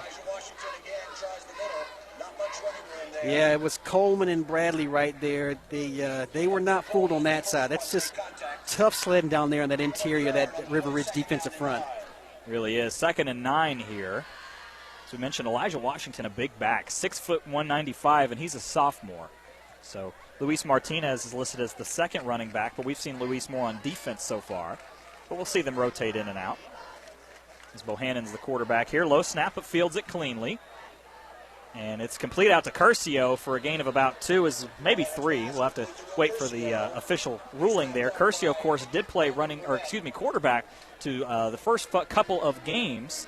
And now that he is a junior, 5'10", 165, we've seen him kind of position out to a slot receiver. That was Brandon Burdette. Will, you and I talked about him earlier this week at 5'6", 150, outside linebacker making that tackle, and a very sure tackle. And Art, we talked about it over text. We were going to compare him to the other guys on the field to see if he's really 5'6", 150. He might really be 5'6", 150. Very accurate on his measurables right there. He, of course, is joined in the linebacking group by the likes of timeout by Etowah here. 5'8", 180-pound Dylan Prasad. 5'8", 190-pound Brendan Dye, and 5'10", 180-pound Brock Tilley. While they take a timeout, let's take one with them. 30 seconds and we'll be back. You're listening to Tri-State Communications Sports Network. Are you paying too much for your car or home insurance? At Foundation Financial Insurance and Wealth Management, we represent dozens of highly rated insurance companies. We can help you develop the right protection plan for your family and then search to find you the best combination of price and protection. Call us today at 678-880-9571 or come by and see us at 670 East Main Street in Canton for a free, no obligation quote on your home, auto, business, or life insurance. Securities and advisory services offered through Packer Land Brokerage Services Incorporated, unaffiliated entity, member FINRA and SIPC. Welcome into the broadcast booth here at Etowah High School. Our score here is 15-7 in favor of the River Ridge Knights. Of course, Etowah has the ball right now, going to set up a 3rd and long. Art, any score updates? No score updates, Will. I take that back. We got one. Did we say we gave the Gilmer Murray score? We did. And Pickens is down to White County right now, 6-0. That's the one I was looking for, Will. There you go. Thank you. So that game is on PGY, our sister station, 93.7, 98.1 FM, and AM 1580 as well. As we've got a 3rd and 6 here for the Eagles. Looks like a design pitch play, and it is pitched. Elijah Washington was the first option, but wow, really good running out there by number 19 for the Etowah Eagles, Will Curcio. That was an interesting play call, guys. I don't believe it was a forward pass. If it was right at the line of scrimmage, but a lot of trickeration in that individual play. Just a little like a shovel pass, a forward pitch pass, and then Curcio picking up a key block and breaking out of an ankle tackle and diving for that first down. Etowah's got something cooking here, Will. Really impressed with this drive so far. Let's see if they can string it together as they're now across midfield and into Knights territory. 3 wide once again. The handoff to Washington on the same right-hand side. He's fighting forward for a gain of about 3. And after running a man out of bounds, never even hit the ground, he is a powerful back. Yes, he is, and he's running behind a powerful right guard in Tate Nelms. It looks like they found something they like on that right side. Let's see if they try to sneak it out the back door. We know the cutback hasn't been there, but, again, play action's got to be in the neighborhood at some point. Let's talk about the rest of this offensive line for Etowah. John Cassidy, the junior, at left tackle. Camden McQuaid, the junior, at guard. Senior Teague Lang at center. Tate Nelms, the guard. He's a sophomore at 6'4", 260. And Carter Kerr is the tackle on the right-hand side. As Elijah Washington fights forward, he's going to be real close to a first down. Mark him a yard short. He is dominating this River Ridge defense right now, along with that aforementioned Etowah offensive line. Yes, they look like they found something working. That time they go right up the middle, running behind the aforementioned T. Lang at center, doing it a little bit differently than River Ridge, who's a quick strike, fast break offense. Etowah methodically marching this ball down the field, Will. I think we're seeing Etowah want to take the ball out of the River Ridge hands as much as possible. This is a team that scored 49 points and averaged over 30 last year. As it looks like Washington will fight forward for third down and pick up 2 yards. That'll be enough to move those chains. Etowah continuing to roll. They are continuing to roll, and I'm impressed with Washington. Look, we've talked so much about Amir Morrison, and then the Sequoia has their 4 backs. Creekview has got Stevens back there. Yep. I tell you what, Washington looks like he's making a name for himself, Will. Well, we were talking about it over the week, and the talent and depth at running back in Cherokee County is so admirable. Amir Morrison, and I mean, you have 3 running backs at Sequoia that would start anywhere outside of Cherokee County as it's 1st and 10 here. Looks like a jump on the left side. Looked like it might have been Mr. McQuaid. Getting a little early start there, so it'll push him back 5. The ball was placed at the 35 of River Ridge. As we mentioned, they're working from right to left. As the lights kick on here at Eagle Mountain, we see standing room down there, the Kona ice truck with its beautiful lights blaring, and River Ridge packed out that side over there. We can see where the band has evacuated and headed out, getting ready and practicing for the halftime show. Of course, the Foundation Financial Insurance and Wealth Management halftime show coming up here in just a little while. So 1st and 15, same exact formation. Carson Embry back at tight end. And Washington, he fights off one man and just nothing doing on the outside. Brian Bradley, first contact, and then was cleaned up by Brandon Burdette as well. And River Ridge pushing him even further back, so loss of about 4 brings up 2nd and 19. Looks like they're going to have to put the ball in the air, whether it's a screen pass or something to slow down this very aggressive River Ridge defensive front. And again, there's Brian Bradley making a tackle for loss, Will. And one thing we talked about is that Liam Kinsella is the kicker. And Carson Allen not seen yet, as Cass is up 16-14 now over Sequoia. So Cass making a quick strike back, as we mentioned. That's a spread team that's a little bit different. McEachern and Marietta 6-7, and Cherokee still 0-7 over at Rome. No score in Fannin either. Cambridge up over North Oconee 0-14.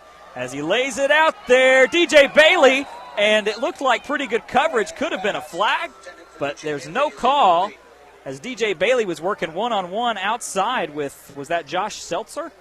It's number 19, I believe, out there on the coverage. I'm sorry. Yes, I believe it was number 19. I don't have him on my. That's Ethan Spector, the freshman, who also plays quarterback, the backup quarterback for the Knights. I'm sorry, that's 18, Will. I'm sorry, that's my vision's going bad. I'm going to have to get my eyes checked. That's MJ Ayers, the cornerback. So MJ had an interception last week. He's got 3 tackles. And it looks like 3rd and 19 once again. All-out blitz and a screen set up to Washington. He's going to have to make something happen, and he gets out to about the 41. So it was a pretty good design play on 3rd down. You don't have a lot in the playbook for 3rd and 20, so they picked up about 6 back. So set up 4th and 15 here. Just great pursuit by the linebackers in the secondary there, keeping everything in front of them, really. They probably knew that screen pass was coming. Anytime those those defensive linemen get that free release, that's almost that's it. It is a telltale sign that screen's coming. It's the best and worst feeling in the world as a lineman, because you see the quarterback and you're scot-free and you think they missed an assignment, and you look and all of your buddies are with you. You think, oh, no. Yeah, we've just been duped. But not this case, not this case. So Bohannon standing at the midfield stripe here. It looks like Bingham is back to return this kick. Good snap. Bohannon puts his leg into it, going to try and put it in the corner of the end zone. And it falls very much short of that. Let's see if they mark it within the 20. Nope, still walking. 25, and the 26 is where he'll stop. So not as good of a punt as we've seen so far. This has been a really good punting clinic. That's obviously not what we want to talk about in this game. But nonetheless, the special teams can be special in a game like this. They can, and they've already shown they are. That's the reason, the big reason that Etowah is on the scoreboard. I will tell you, Will, in that drive, I really did like what they did with Washington running behind Big Tate Nelms, Carter Kerr, and even Teague Lang in the middle. Looks like when they tried to run off tackle out wide, they just don't have an answer to block the speed of River Ridge right now. So we'll see if they try to continue to work on the interior. This is an Etowah defense that allowed 66 rush yards to Creekview and 156 passing yards, although with the turnovers, they really didn't have to work that hard. See if they can force River Ridge to take a long drive here as Amir Morrison gets the handoff, met at the line but fights forward, still falling forward. Really should have been a loss of about 1, but he turns it into a gain of about 7, set up 2nd and 3 across to the 32-yard line. Yeah, he made about 3 Etowah defenders miss. Ryan Lee finally on that 4th attempt was able to get his hands on him, showing his elusiveness is Amir Morrison. Ryan Lee, as we mentioned, a senior, had a sack. He's joined alongside Alden Datus, who had a tackle earlier in the game. Billy Hendricks outside, and Jaden Maddox as well, finishing out this defensive line for Etowah. The secondary, Frank Mosley, Colin Shearer, Jesse McDonald, and Jameer Maxime are who we'll see line up. As River Ridge has 3 wide here. And they hand off to Amir again, and he is met immediately in the backfield. And that was number 60, Ryan Lee, once again. Looks like a little bit of trouble on the handoff. They tried to pull the left side of that offensive line as that play was thrown to the right. Little mix-up on the handoff. Amir never really got going. And a sideline warning issued. I believe that was against Etowah. They didn't mark which way it was, although now he's marking towards the River Ridge sideline. So I'm not totally sure. There was a sideline warning somewhere. But nonetheless, River Ridge dresses out 69 players. Etowah dresses out 74. And they're going to have to get together here. Latham barking out orders, 4 wide, 2 to each side. Etowah bringing 4, gets pressure, forced up in the pocket. He's going to fire it underneath and complete to Micah Martineau, as there's a flag out there on the far side. We'll have to check that. But it's going to end up being only a gain of about 2. So if the play stands, a win for Etowah. It's either a formation, an eligible man downfield, looks like. So they'll decline that, I would assume anyway. Frank Mosley came up and made the tackle there. Great pursuit there. Great coverage there by the secondary, and then great pass rush, forcing Latham to find his check down, and then everybody again pursuing the football. And looks like Etowah has forced River Ridge to punt here. It looks like that. I think the question is it a declinable penalty? Because some of those, 5-yard penalties on the offense are not declinable. But it is declinable, and smartly chosen so by Kemper. So as we mentioned, Matt Kemper, one of those guys that when he was hired, it sent a lot of people a lot of shockwaves. Leaving a program like Roswell to come to Etowah was definitely an interesting move. But I think he's found a home here in Cherokee County, and from the conversations we've had with him, he's a great guy. Very, very easy to talk with. Been really good to us as well, as it looks like River Ridge is going to show an offensive look here, and now they'll move into a traditional punt formation. As we mentioned, the 2 men back for this Etowah defense are, it looks like, Colin Shearer and Will Curcio. As the punt is up, and it's a pretty good punt, and they're going to let it bounce at the 39-yard line. And it's taken another River Ridge roll. You'd like to see them come up and just fair catch that one, as it'll trickle down to the 29-yard line. Probably cost them about 10 yards of field position. 39-yard punt that time, but could have helped it to 29, Will. And seriously, at the rate that River Ridge is scoring, field position very important for Etowah. They're having to travel outside of that 1 touchdown. They're having to travel the length of the football field, and anything you can cut off of that, you got to come up and catch that ball, right? You certainly do. I think every yard matters here. We got 4 minutes and 20 seconds left to go here in the first half. Of course, stay tuned with us through halftime. We're going to have tons of score updates and action here for you as Rome is up over Cherokee 10-0. And we'll keep you updated on that. Creekview up 21-0 over Woodstock. As our score here is 7-15. They're going to do a reverse here. Will Curcio gets outside, but it looks like good pursuit and staying at home by the Knights. So it's going to be a loss of about 2. We see an Etowah dip into the bag of tricks, as there was a handoff from from Bohannon to Elijah Washington, then Washington to Curcio. Again, Brandon Burdette, great pursuit, giving guys like Brian Bradley a chance to follow up on that. Just not a whole lot of room. Looked like he had a wide open field to that right side on that reverse, but that space closed down very quickly, Will. Clock trickling within 4 minutes here now. Elijah Washington, handoff to the same exact right-hand side, and he's going to lose about another 3, so set up 3rd and 15 here, and this River Ridge defense tightening up on the run game now. And guess who tackled him, Will? I'm going to guess Brian Bradley. Behind the line of scrimmage, you would be correct, sir. He's very active. Look, they're going right at Brian Bradley. This drive, he's getting the better of that right side of that Etowah offensive line. Brian Bradley was our Cherokee County Defensive Player of the Year. And Amir Morrison happened to be our Offensive Player of the Year as well. So River Ridge with a lot of talent. And the thing about those guys, they're both juniors and returning here. So as Ronnie Cooper is attacked by a bug. So good thing he didn't have his mic on for that one. As Bohannon rolls out to the near side here, and he's going to make something out of nothing. Still fighting forward. Really good run out there by Bohannon. And it looks like he fumbled the ball. Didn't mark him down. Looked like he was down, Will. The official was standing right there. He was standing right there over him. He was watching that ball roll. And they will mark him down, but I didn't hear a whistle there to begin with. I think they're going to mark it where the ball rolled out of bounds or where he was down. So it was a fumble, but it rolled out of bounds before a River Ridge player could fall on it. So a very, very fortuitous bounce. Yes, I guess. Thank you. Yes, that was something. So 2 minutes and 48 seconds left here to go. Still a one-possession game with River Ridge up 15-7 here. Bohannon once again handles the punting duties. And this is going to be a key here because they're going to need River Ridge to drive the length of the field with 2 minutes and 48 seconds left. Etowah gets this punt away, and it's going to take a bounce, and it's going to roll. Still taking an Etowah bounce, and it's still working inside. Going to be down at the 26.5-yard line. And that's once again, Art, we have continued to see that if somebody had ran up and fair caught the ball, they would have had about 10 to 15 extra yards. And maybe they kind of a little bit concerned. I could understand if it was raining or something out here, but it's a crisp, clear, beautiful sunset here in North Georgia. You got to run up and catch these balls, Will. Just feel it's like a can of corn out there right now. It's North Georgia, but we are in the southernmost school in Cherokee County here at Etowah. Of course, Etowah is the second oldest school, as we will have the Cherokee-Etowah rivalry later in the season in October. And we'll also be back with Etowah as they host Woodstock in October. That's the Battle of Town Lake, and that game's always a good one. So they're going to hand it off to Bingham, I believe, on this time. He rumbles forward for a gain of about 1. Actually, that was Amir Morrison. I apologize. And there's a timeout by River Ridge. So we'll take a timeout with them. Let's take 30 seconds, and we'll be back. You're listening to the Tri-State Communications Sports Network.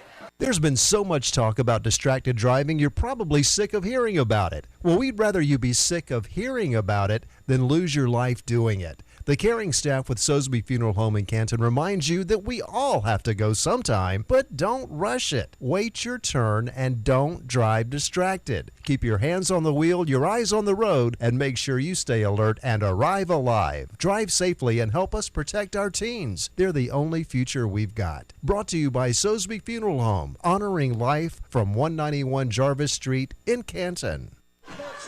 Welcome back into the broadcast booth here at Etowah High School. We want to thank Etowah High School for allowing us to be out here. Of course, Etowah and Woodstock are the two teams with the new athletic directors, and both of them have been extremely pleasant to us here today. Scott Bradley, the new athletic director, had an opportunity to talk to him throughout the week and really like what he's put together here, as the atmosphere here at Eagle Mountain is really good. As we mentioned, a lot of standing room only. The stands here at Etowah are filled. And River Ridge out on the other side has packed out their section as well, as they've got a 2nd and 9 with 2 minutes and 25 seconds left. Latham's going to survey, jumps up in the pocket. That's intercepted. Bad throw. And out to the 30-yard line is number 11 on the interception. That's Alex Kirby playing center field. Probably an ill-advised pass for Carson Latham. He was feeling pressure coming all around as a pocket collapsed. And Alex Kirby, right place, right time, right guy, has Etowah set up in great field position with 2:13 left in the first half, Will. So well within striking distance here now with 2 minutes and 13 seconds left here to go in the second quarter. As we mentioned, you can see the cars driving down Eagle Drive here, as it's a beautiful setting out here at Eagle Mountain. You realize how high up you are. Yes. But it's a very unique situation because there's not a ton of stuff around everything. Let's see if they go right for the dagger here, Will, with a big interception right here. Certainly would think so with the ball at the 28-yard line. And Bohannon's going to keep it. Once again, good pursuit on the outside by the Knights. And he's going to lose about a yard, so 2nd and 11. Well, I'm going to give some real deep analysis here. That quarterback draw just ain't working. Yeah, you're going to have to go back to the drawing board as Brandon Burdette has his first tackle of the loss for the night. He had 4 over the first 2 games, and he is a sophomore, folks. As we mentioned, 5'6", 150, and the dude plays like he's 6'2", 220. Yes, he does. He's what they call a football player, Will. He's got 16 tackles, make it 18 now on the day as he's got 2, 5 tackles for loss, 3 sacks, a fumble recovery for a touchdown as well. So an absolute baller. But nonetheless, Etowah going to keep it here. Bohannon slings it out wide, was drilled into the ground by Brian Bradley out there, I only saw the 7. Pass was intended outside to Carson Embry.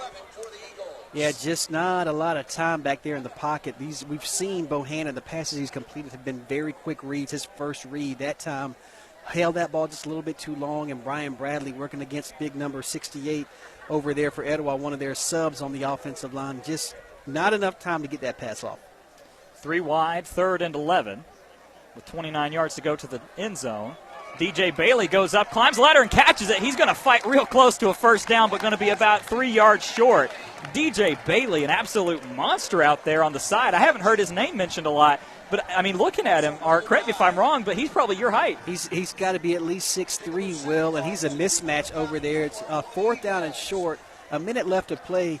I think that pass to Bailey is probably something you should have gone with on first down with the mismatch out there, but nevertheless, looks like the offense is staying on the field, Will. We'll look for him to get some safety help with Jake Ruth out there on the outside. And they're going to go for it on 4th. Bohannon's going to keep it, and he's not going to get it. Loses about a yard, and now the Knights will take over on the 24-yard line with 44 seconds left to go. Let's see if the Knights are content to take this into half. Well, I think you saw earlier that River Ridge is going to try to at least I would see I think they might take a shot here, feel out Etowah, but man, that quarterback draw just is not getting it done right now. And I understand what they're trying to get out of that, but River Ridge defense, that front line is just so quick.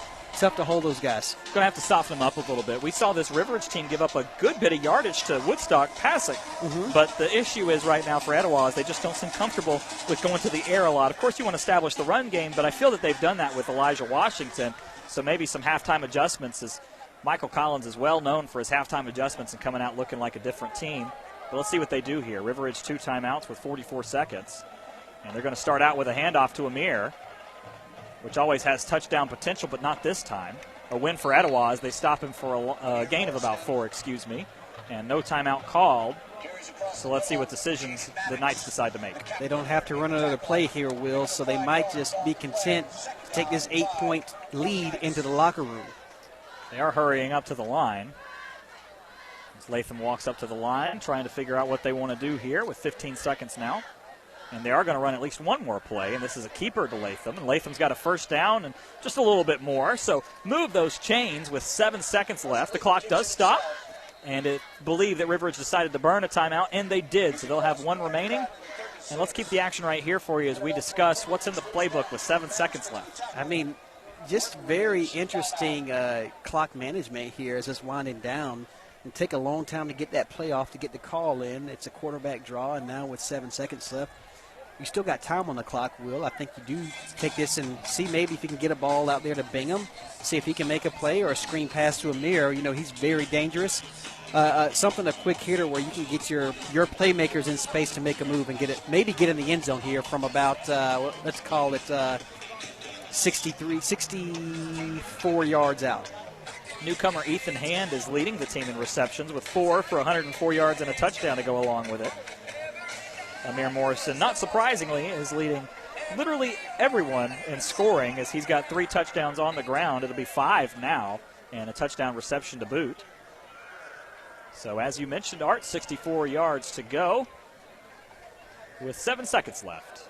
And it looks like they're going to try and set something up underneath, and it's completed out there to Bingham, but blown up in the backfield by number 1, Will Palethorpe, and that will do it for the first half of action. River Ridge might be on upset alert, folks. We'll have to keep another half to bring it back and figure out what's going on with this one. But nonetheless, the Eagles hanging tough at 7-15 as the clock reads 20, and we are set to go to halftime. You're listening to the Tri-State Communications Sports Network. We'll be back with the Foundation Financial Insurance and Wealth Management halftime show. At Foundation Financial Insurance and Wealth Management, we believe that your insurance protection and wealth management plan go hand in hand. We start by shopping your insurance with highly rated companies to find you the best combination of price and protection. With that plan in place, we can then work with you to develop a tailored financial plan. Whether you need to save money on insurance or you need a full financial plan, call us at 678-880-9571 or come by 670 East Main Street in Canton for a no-obligation consultation today. Securities and advisory services offered through Packer Land Brokerage Services Incorporated, an unaffiliated entity, member FNIRA and SIPC. It's football time, and Brian Aaron at Woodstock Outlet has some great news for all the football fans. Hey, y'all, we are glad to be a sponsor for these games and have a great time. Stay safe out there, and we just really do love being part of our community, and thankful we got the best customers a business could possibly have. And we built a new warehouse. We got it full for the pickup or delivery, so we're ready to go. Y'all come see us, and we sure do appreciate you. You've seen the many car dealer lots that are almost empty. Not at Schottenkirk Chrysler Dodge Jeep Ram in Canton. They've found the best used cars and trucks to fill their lot. Hundreds to choose from. Just go to SchottenkirkChrysler.com and do a search. Then come by and test drive your choice or buy online. Schottenkirk is proud to call Cherokee County home and are happy to be the dealer with a fully stocked lot of cars and trucks. Schottenkirk Chrysler Dodge Jeep Ram, just off Riverstone Parkway in Canton at 200 Liberty Boulevard. In times of uncertainty, it's nice to know that there's still some things that are certain. Hi, I'm Dave Garner here, your local Woodman Life representative. I want to make sure that your family is protected with needs-based life insurance through Woodman Life. Life insurance has many benefits. It's not just something that's there when you pass. It's mortgage protection, family savings, debt relief, replacing lost income, and overall peace of mind. Some companies sell it because they have to. We sell it because it's what we do. Call for a free quote today or visit me online, and let's make certain that you're protected from today's uncertainty. Welcome back into the broadcast booth here at Etowah High School as the band has taken the field in front of us here, and it is a beautiful atmosphere here at Eagle Mountain. But we've got some stats for you. As we mentioned, this is the Foundation Financial Insurance and Wealth Management halftime show, and a guy that is really good at numbers, if he could do the stats, he can probably handle your insurance and wealth management needs, wouldn't you say, Ronnie? I would think he probably could. Tell us about those stats. Okay, so for River Ridge, we got 24 plays for 156 total yards, 16 rushes for 98 yards, 7 of 8 passing for 58 yards, 5 first downs, 2 penalties for 25 yards, and 10 minutes and 34 seconds time of possession. Etowah's run 29 plays for only 66 total yards, 18 rushes for 21, 7 of 9 passing for 45 yards, 5 first downs as well, 2 penalties for 15 yards, and 13-26 time of possession. And, of course, River Ridge has the 2 turnovers, a fumble at the 1-yard line on the snap, and then an interception, and that's probably how it was on the board. Yeah, that's kind of the difference, right, is that, you know, Art, as we mentioned, as we welcome you into the broadcast booth here on the Foundation Financial Insurance and Wealth Management halftime show. First of all, I mean, I don't know about you, but I think I would trust Ronnie with my insurance and wealth management needs. All day long. All day long? With those, that kind of record keeping? Yeah. That just screams also, how safety and flawlessly the delivery. I mean, just laying it out there, talking about turnovers. Goodness gracious. He's all over it, Will, like he is all over other people's financials. Look at that transition right there. We're going to turn you into a broadcaster yet, Art. Anyway, let's get into the real nitty-gritty of this one here. And we're going to get into some score updates after the break here as well. And Charles Burchell back on Master Controls hopefully can help us out with a couple of those back at headquarters, if you will. But let's talk a little bit about some of the individual guys that we've seen here. Amir Morrison has 81 yards on 10 attempts. I don't think that surprises anyone coming into this one. Maybe the surprise is that he only had a 44-yard touchdown run instead of his usual 64. Yeah, but he's been set up in pretty good field position. When River Ridge has had a long way to go, had the whole field to run, Etowah's done a really good job at kind of bottling him up. We have seen him make some guys miss every now and then, but they've done a pretty good job of rallying to the football against Amir. Even with that said, like you said, 81 yards is still impressive in the first half. And Elijah Washington has 9 carries for 25 yards. It feels like it's a lot more than that, though, because he's had some really big runs. He has, but you got to talk about some of those minus runs after. I think he's probably up around 35, 40 yards at one point, and then a couple of plays that River Ridge defense was having none of that. Nonetheless, Will, I'm very impressed with Washington and his physicality as he runs the football. As you mentioned, Bohannon running the quarterback draw a good bit, and the quarterback draw not working. He's got 8 carries and -2 yards to boot with that. So Etowah going to have to go into halftime and go to the drawing board. As far as the offense goes, the defense, I mean, you really can't ask them to play any better. When you hold a team that is used to averaging 30 points per game to 15, especially when they're working with short fields and they're on the field for a long time, as we mentioned, the time of possession difference is quite astronomical. As in the first quarter, River Ridge had the ball for 7 minutes and 20 seconds. Then in the second quarter, they had it for 3. Etowah actually had it for 8.5 minutes in the second quarter, kind of even that back out, thanks to Elijah Washington in most part. But the defense doing what they need to do. Is just the offensive side of the ball that Etowah needs to get clicking. Yeah, they do. We talked about the quarterback draw just not working because of they just don't have any time. They're not holding those blocks long enough. We saw them running behind Tate Nelms. They're going to have to make an adjustment to see if there's another way they can get the ball to. You mentioned DJ Bailey. He's a guy that looks like he can make some plays. If they can buy Bohannon a little bit of time, maybe use Washington as an extra blocker to pick up some of that pass rush or something. Again, Coach Kemper's done this a lot longer than I have, and so I know he knows what he has to do to get things turned around. But, Will, down by 8, I think if you're Etowah, you'd probably take that at this point right now. Yeah, I mean, when we talk about Coach Kemper, 72 and 67 overall. I believe that's over 13 seasons or 15 seasons, one of the two. And, it's a guy that's done it. He's got 4 region championships to boot, somebody to really put your faith and trust into, and a great guy that can rebuild a program as well. Etowah certainly didn't need rebuilding, but just a little bit of tailoring, and that's what they need to do here. And I think we're seeing them improve throughout the season as well, because as we mentioned, they lost Creekview 42-7, but the 2 weeks of prep seem to have really paid off. Absolutely, a lot of extra time, and certainly they had some. They had to deal with whatever they've had to deal with over those 2 weeks, but getting back into a game week coming on Monday, I think Etowah has shown, at least defensively, they're ready for that game plan. It's just tough to simulate Amir Morrison in practice. Yeah, it is. There's just nobody that is really there that you can contact with and be able to match up with. And I, one last point on this game, and we'll move into the other scores after a break here. When coming into this one, Etowah being such underdogs, and Kemper playing into that, you have to feel like he's got to play into that, right? I mean, absolutely. We were here last year in Etowah, at River Ridge last year covering this game, and we saw River Ridge win it 38-7 with the one score for Etowah being off of a strip and score out there. I believe the name escapes me at the moment. It'll come to me here in just a minute, so I apologize, but I'll think about it. I promise. But coming back into this one, we've kind of seen the chip on the shoulder a little bit. And I think we've seen that a couple of times, right? Because we saw that with Sequoia as well. 41-20 last year. They weren't going to let that happen again. And I think right now you're seeing Etowah trying to put up a little bit more of a fight so far. And they are, especially defensively, like we mentioned, rallying to the football early. Like what we said in the pregame, though, with Amir, you can contain him for a little while, but he's going to get his. Can you stop those other weapons? We saw Jackson Head almost get in the end zone once. They did end up scoring on that drive, but other than the big Amir run and the big catch to Jackson Head, there hasn't been a whole lot of other, we've seen Bingham a couple of times and maybe Latham with the keeper, but Etowah's really, for the most part, has been able to keep everything in front. Yeah, and I think that's the big difference is that, most teams get burned by Amir somewhere, and the 44-yard touchdown run, you can say that because when he gets in the second level, he's just going to flat out run everyone. But I think right now we're seeing a very cautious Etowah, and it seems to be working out so far. The only thing I would say for River Ridge is I'd like to see him go to the air a little bit more because we've seen that have success so far. Of course, the one interception hopefully doesn't make him too gun-shy moving forward.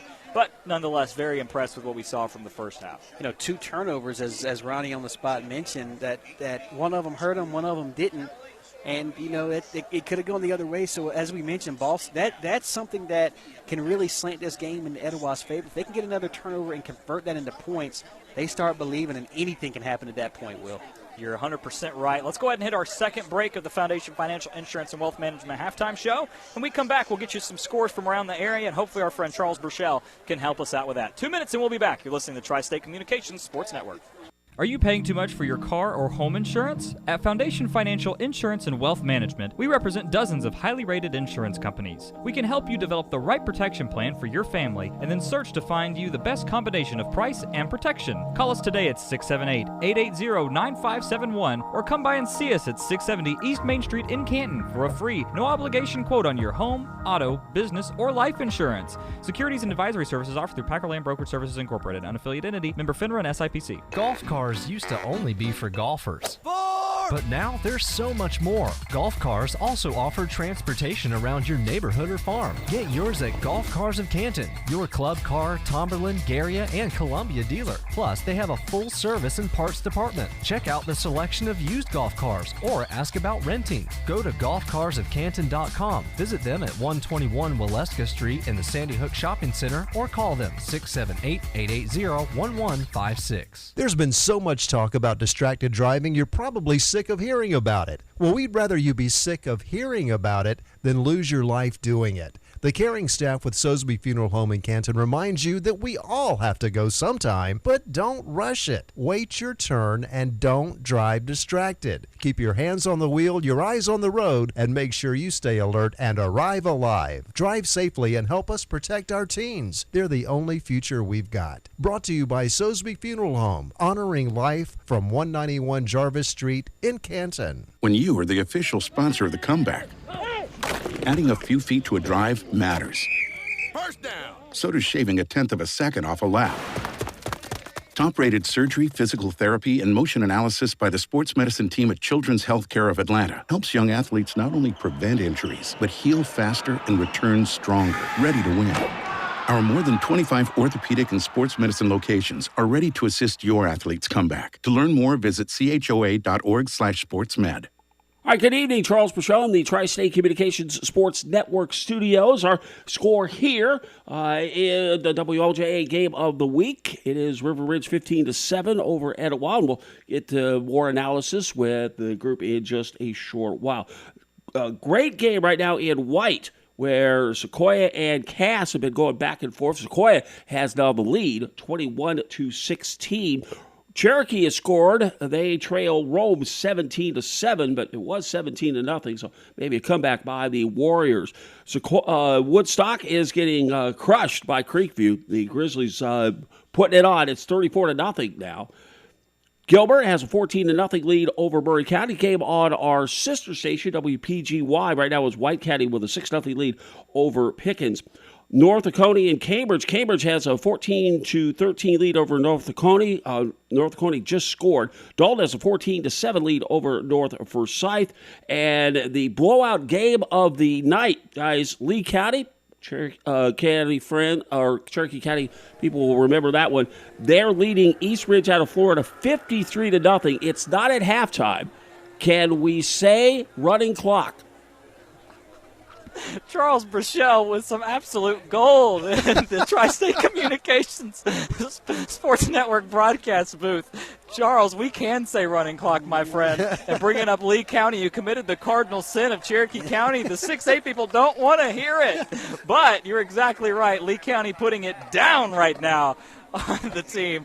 My goodness. Thank you, Charles, doing a great job on the score updates. We got a lot of interesting ones to talk about, Art. And the first one that jumps out to me the most, I'll let you guess which one jumps out to me the most. It's probably going to be the Rome Cherokee game. It's Creekview and Woodstock. Oh, I'm sorry. Why does that jump out to you, Will? Well, there's 41 points being scored in a half. Look, here's the thing. We saw Woodstock improve each week. They lost to Sequoia 28-0, and then we saw them lose to River Ridge last week 49-14. This is a team, keep in mind, our score here, as Charles was mentioning, is 15-7.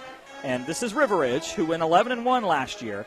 Etowah lost to Creekview 42-7. And you can't compare week to week, but I'm going to do it anyway. And if you do it right now, Creekview's looking pretty darn good because the teams that they are, quote-unquote, supposed to beat or favored to beat, they're doing it, and they're doing it by a lot. They are doing it convincingly, Will. 41 points is a big number. I want to double-check that. It looks like they're still in the second quarter as far as we can tell. So, you know, 6 touchdowns, if that works out right, 5 or 6 touchdowns, depending on whether or not a safety was scored, extra point. Yeah, who knows? However we got there. But, look, for whatever ails, things have been ailing the Grizzlies over the past 2 seasons, they seem to have found an answer with Mason Hicks in only his second varsity start, and we don't know if there's been turnovers. We haven't gotten a great action report, but we'll see if we can get something here from our friends around the county. Yeah, where are the Creekview fans at, man? I need a little text updates. Tag us on Twitter. Make sure we're active. Art Mosley, Will24 Cooper, or Sports WLJA. All of those work. Tag us in the score updates. We always love to see it. But as you mentioned, the other game that kind of surprised me is Cherokee and Rome, and I was being facetious with the Creekview one, but 17-7. Look, we don't want to talk too. Let me get serious for a minute. We don't want to talk too much about Twitter beefs or anything like that. We know Twitter is a platform where we can get out the word. And, it's kind of a quasi thing. Coaches either love it or hate it. And Coach Shaw for this year has been pretty active on it. And he famously said that 7A competition isn't nearly as good as 6A competition. Or that's backwards, excuse me. 7A competition is much better than 6A competition is what I believe. It's paraphrased. He doesn't exactly say that. But Rome, being up 17-7 over there, I didn't think there was a team in the state that could hold Cherokee to 7 points in a half. Well, we talked to Coach Shaw earlier this week, and the things that concern him, and that defensive front from Rome was one of the things that really concerned him. And it looks like they have been probably stymieing the run game and forcing them in the pass. And maybe you don't go man-to-man with Martell Height. Maybe you get a great pass rush. You don't have to respect the run, and you can double-team Adarius. And that's a lot of trouble. We have Caleb Richardson and Aiden Moore, but it looks like they're struggling up in Rome, and that's not an easy place to play. No, it's certainly not. But you have to remember that this is a Cherokee team that's going to host Creekview next week, and then they're going to play Cartersville the week after. Things just don't get easier for the Warriors. I mean, look, Regions 5, 7A, they like to really test themselves. I mean, we saw Alpharetta play Hoover, Alabama. We're seeing them play later tonight. Isn't it? Down. Grayson, I think they're down already to Grayson. I want to say that was 14-0, but I'm going to have to go back to my score sheet here. Yeah, that's okay. While you're doing that, I'll buy you a little bit of time. Thank you, Will. No problem. We saw Milton. Milton does what Milton does. They schedule North Cobb. We've seen them play really talented teams. Played a team from Virginia, and was able to win that one. I just think that when we're watching. What we're watching unfold in Region 5, 7A are these teams that are just trying to get the best competition they can outside of the region. And Cherokee is certainly doing that. I mean, when you have to play Cartersville, Rome, Creekview, and then the Corky-Kell game, you're not scheduling yourself anything easy. So credit to Cherokee, but I think they're going to have to figure some things out before they get into that region schedule with Milton and, as you mentioned, Roswell. Yeah, they are, Will. It's just it's a great building block for regardless of the outcome of that game. I'm sure Coach Shaw will have some things to take back to Cherokee High School and to kind of get those guys running in the right direction as we frantically search for this Alpharetta score. It's not coming up. Also, Gilmer still up 14-0 over Murray, and Fannin and Sonoraville still scoreless. Creekview has added another touchdown. Will 48-0 now over Woodstock. Somebody call off the dogs. Marietta over McEachern 21-19. And as we mentioned, as Charles mentioned, a great game over in White with Sequoia 21-16. Yeah, you're right about that one. And that game is officially at a half, according to Chase Schaefer, who is there live and tweeting us the scores. So thank you to Chase, doing a good job with us over there. As we've got 2 minutes left here to go on the Foundation Financial Insurance and Wealth Management halftime show, as the teams will come out and prepare for 3 minutes of warm-ups. Guys, final thoughts here. Let's bring it back to this game here, and we'll wrap everything up with the Children's Healthcare of Atlanta post-game show where we'll get the final scores and a lot of good things coming for you. Etowah down by 8, 1 possession. Still got plenty of football left to be played. Art, what are you looking for, and what do you expect to see in the second half? I want to see Etowah open things up a little bit more offensively. I do like running Washington right there. They'll get the ball back, so we'll see if they have anything in particular. But anything misdirection right now hasn't worked. Let's go run right at him and hit him right in the mouth, Will. I agree. You've got Carson Embry, who you can line up at tight end, use his 6'4", 200-pound frame to help you push the pile forward. As we mentioned, Elijah Washington being around that size with 195 pounds to boot. Braden Bohannon having a hard time getting anything working on the ground so far, Art, so I wouldn't be surprised to see them go away from that a little bit. And then for the River Ridge side, I would like to see them open it up as well. Yeah, it's been a relatively conservative play call, but so many weapons. We've seen Jackson Head targeted a couple of times, made a great catch. We'll see if they can get Amir going, and that's really the key, all right? You've got to account for him always. Like you said, let's see Latham throw that ball up or see him get out in the open and make some things happen with his legs. Right, you are. We're going to wrap things up here on the Foundation Financial Insurance and Wealth Management halftime show. Thank you, everybody, so much for being with us. Don't go anywhere. We've got a whole nother half of high school football action here for you on a beautiful Friday night in North Georgia. 2 minutes and we'll be back. You're listening to Tri-State Communications Sports Network. At Foundation Financial Insurance and Wealth Management, we believe that your insurance protection and wealth management plan go hand in hand. We start by shopping your insurance with highly rated companies to find you the best combination of price and protection. With that plan in place, we can then work with you to develop a tailored financial plan. Whether you need to save money on insurance or you need a full financial plan, call us at 678-880-9571 or come by 670 East Main Street in Canton for a no-obligation consultation today. Securities and advisory services offered through Packer Land Brokerage Services Incorporated, an unaffiliated entity, member FNIRA and SIPC. Prescription medications can help us live longer and healthier lives, but any medication has the potential to do harm if misused. Drug-Free Cherokee would like to remind you to only use prescription medications as directed by a health professional. Never share your medications with others or use someone else's. Always store your medications securely to prevent others from taking them, and properly dispose of medications that you no longer need. Be a good example for those around you and promote safe medication practices and teach others to do the same. Visit drugfreecherokee.com. Hello, this is Jason Dickerson. I'm running for the state senate because we deserve real leaders who will do what's right. In 30 years of leading a successful business, I stand up and make tough decisions every day. And to be successful, you have to blaze your own trail instead of taking the easy way out. That's what real leaders do. Please join me, Jason Dickerson, if you want a real leader who is willing to do what's right.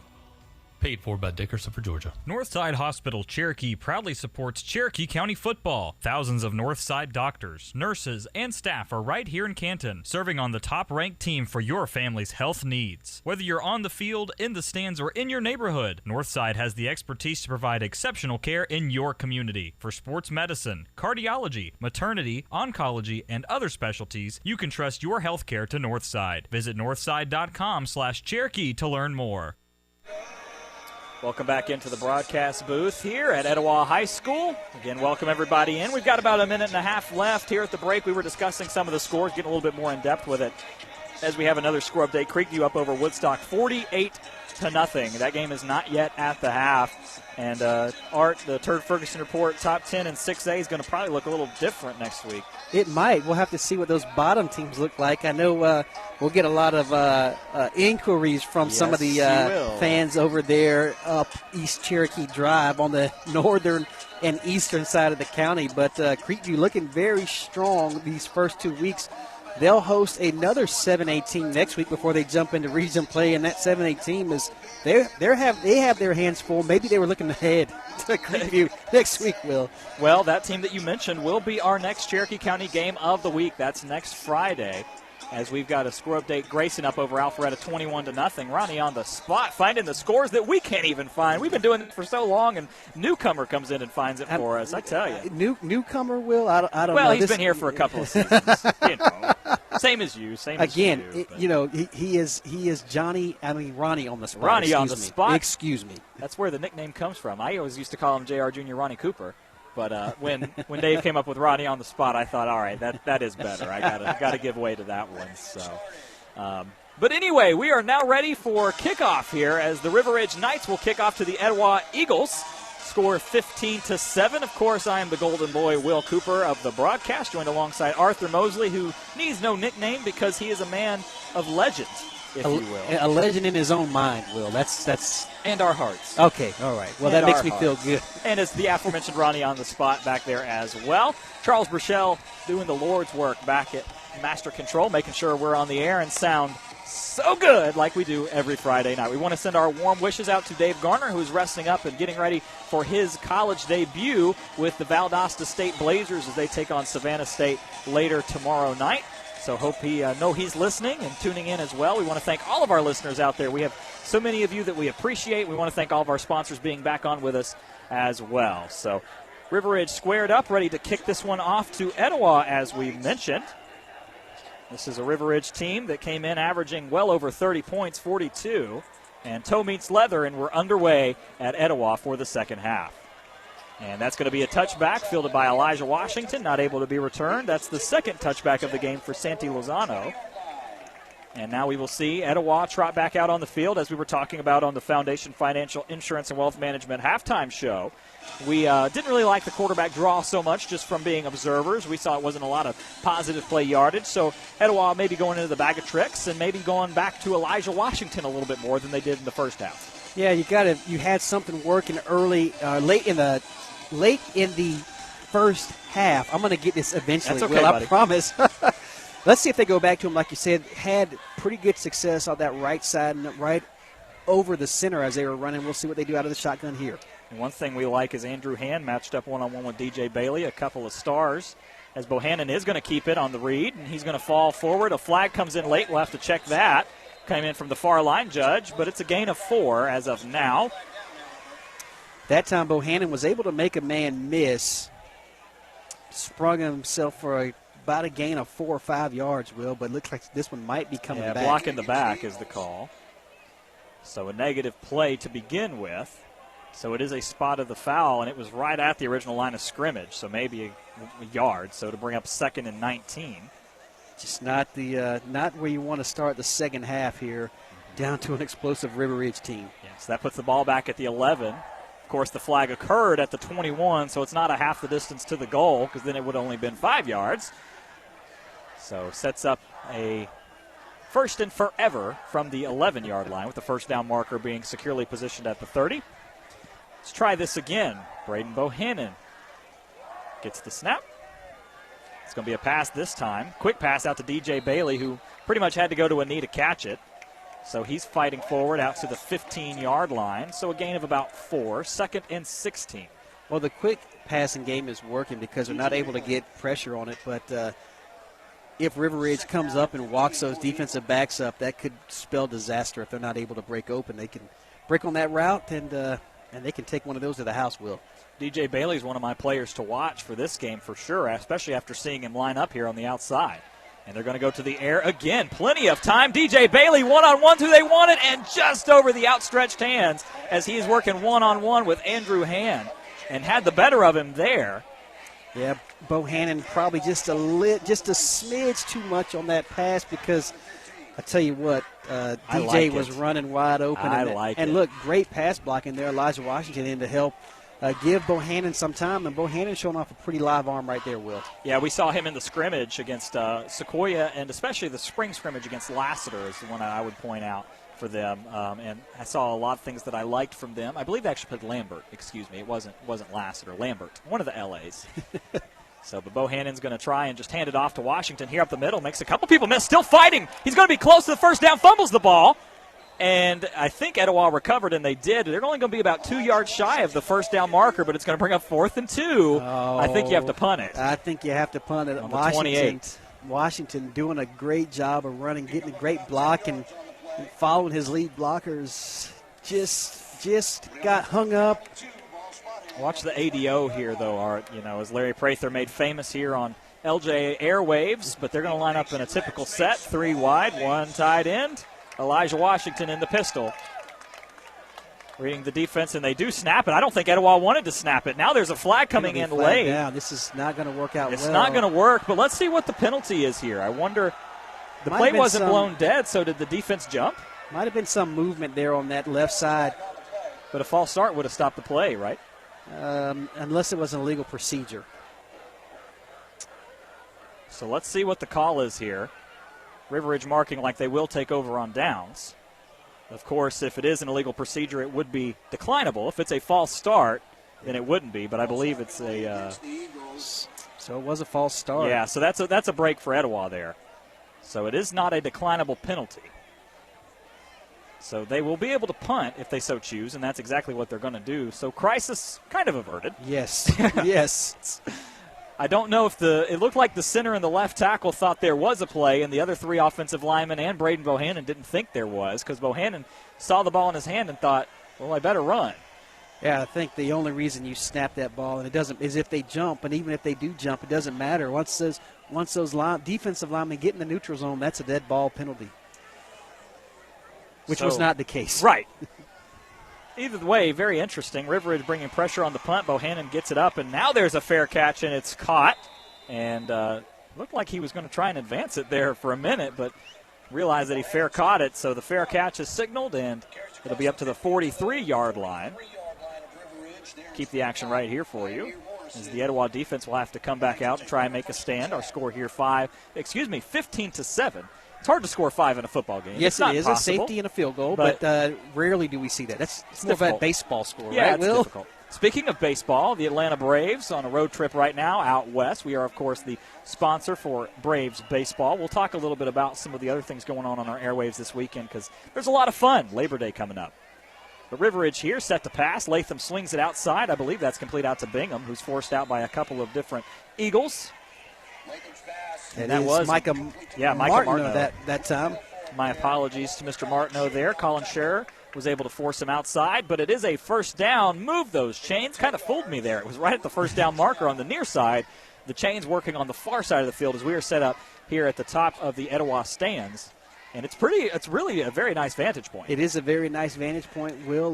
Martineau and Bingham guys look very similar in stature. Easy to get those guys mixed up as those outside special players for the River Ridge Knights. Amir Morrison on the misdirection gets outside. Frank Mosley gets off of his assignment and is able to make the tackle for only a gain of 9. So 2nd and 1 to the 42-yard line.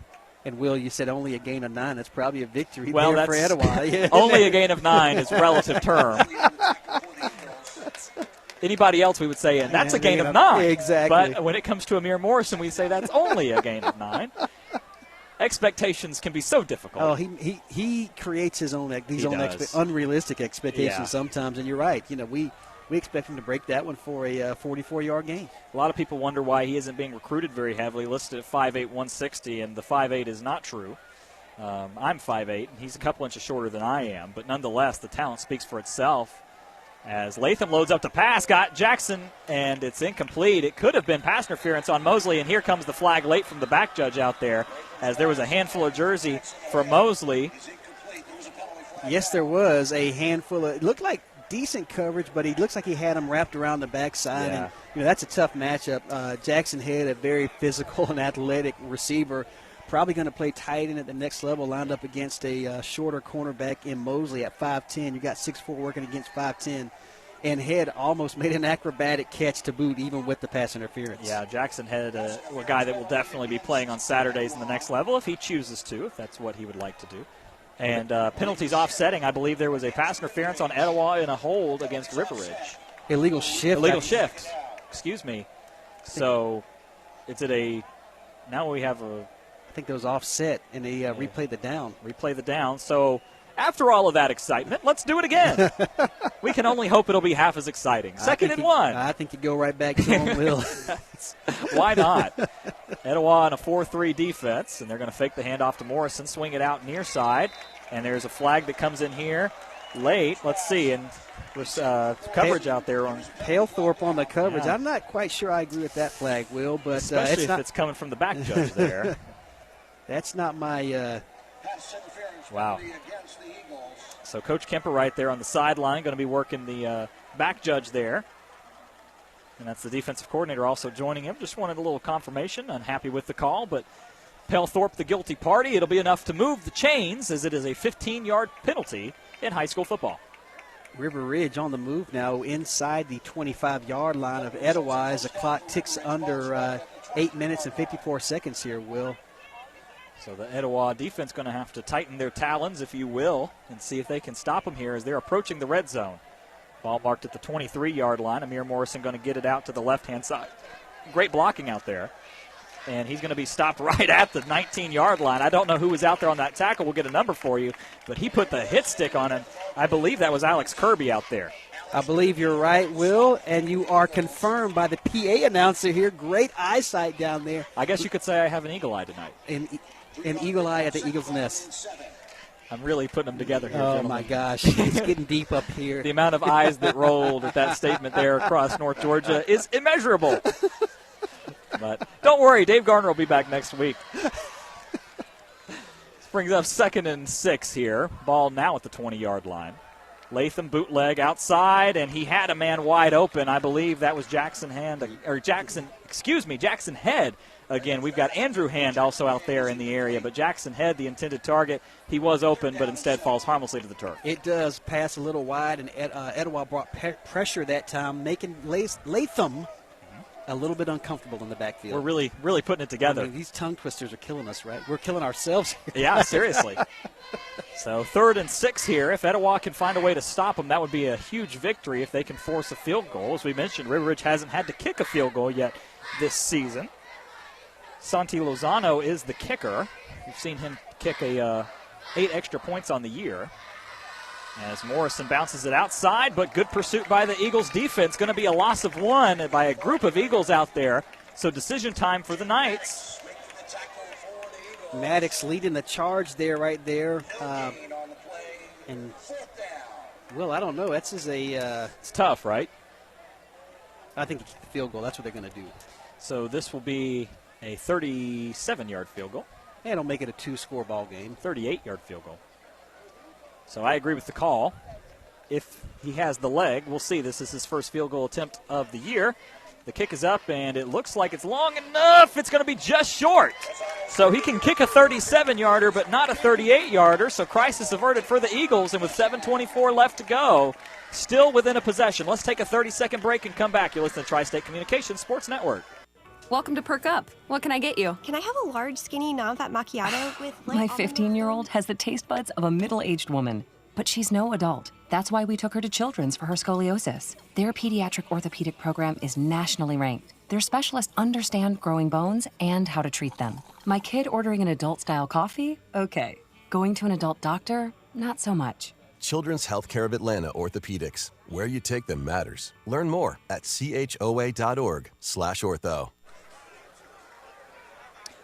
Welcome back to the Etowah offensive side here, as they'll take over at the 20-yard line. Pass out here, and that is complete to Curcio. He's going to fight forward real close to a first down, still fighting. No whistles yet. River Ridge kind of stood him up and tried to strip him a couple different times, but it didn't work. Good ball security by Curcio, and that'll be enough for a first down. Move those chains on the pass. But before we jump into this one, let's pause 10 seconds for station ID. You're listening to WLJA FM 101.1 and WLJA HD1 LJ. That is the voice of Charles Burchell back at Master Control. Thank you, Charles. We're set up here with 1st and 10 at the 30-yard line. 3 wide, a tight end in the set. This is a handoff to Washington. Big hole, fighting forward. Gain of about 5. They'll mark him gain of 4. So 2nd and 6. Art, I'll finally give you an opportunity to talk now, my friend. It is all right, Will. Looks like that clock was running before this drive started. Interesting notation there by Ronnie on the spot, pointing that out to us. This time, Etowah running behind the left side of the offensive line as they work from right to left on your radio dial. Atta boy. Drawing the picture here for you, as there are 6 minutes left here to go in the third. Bohannon, quick swing. It's a screen pass, and it's set up beautifully. Looks like Curcio on the reception again. A gain of about 2, so brings up 3rd and manageable. 3rd and 4, as they are now to the 36-yard line. Look, they're using that short passing game as kind of an extension of their run game out there. Curcio out there, he's got to make a play. Bradley comes up and makes a play, but not before Curcio gets positive yardage. Again, 3rd and 4. Look, if I'm Etowah, I'm not running the quarterback draw here, Will. Watch for DJ Bailey lined up one-on-one out here on an out route. 3 wide, and they're going to keep it on the ground with Washington. Not a bad idea. He's got the first down and more. Still fighting. A big man. Hard to bring him down. Move those chains. Etowah continuing to roll here. The problem for Etowah so far has been once they get inside of River Ridge territory, that's where they slow. Yeah, it looks like they're doing all right between the 30s, Will, but once they get, or the 35s, once they get down there, they stumble. Right now they've got something cooking. Let's see if they can get on the River Ridge side of the field, excuse me. 43-yard line here. 3 wide to the top, 1 to the bottom. Bohannon's going to keep it on the read.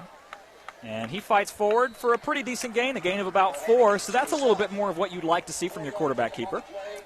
4 yards. You get plus yardage on first down, so make it 2nd and very manageable here.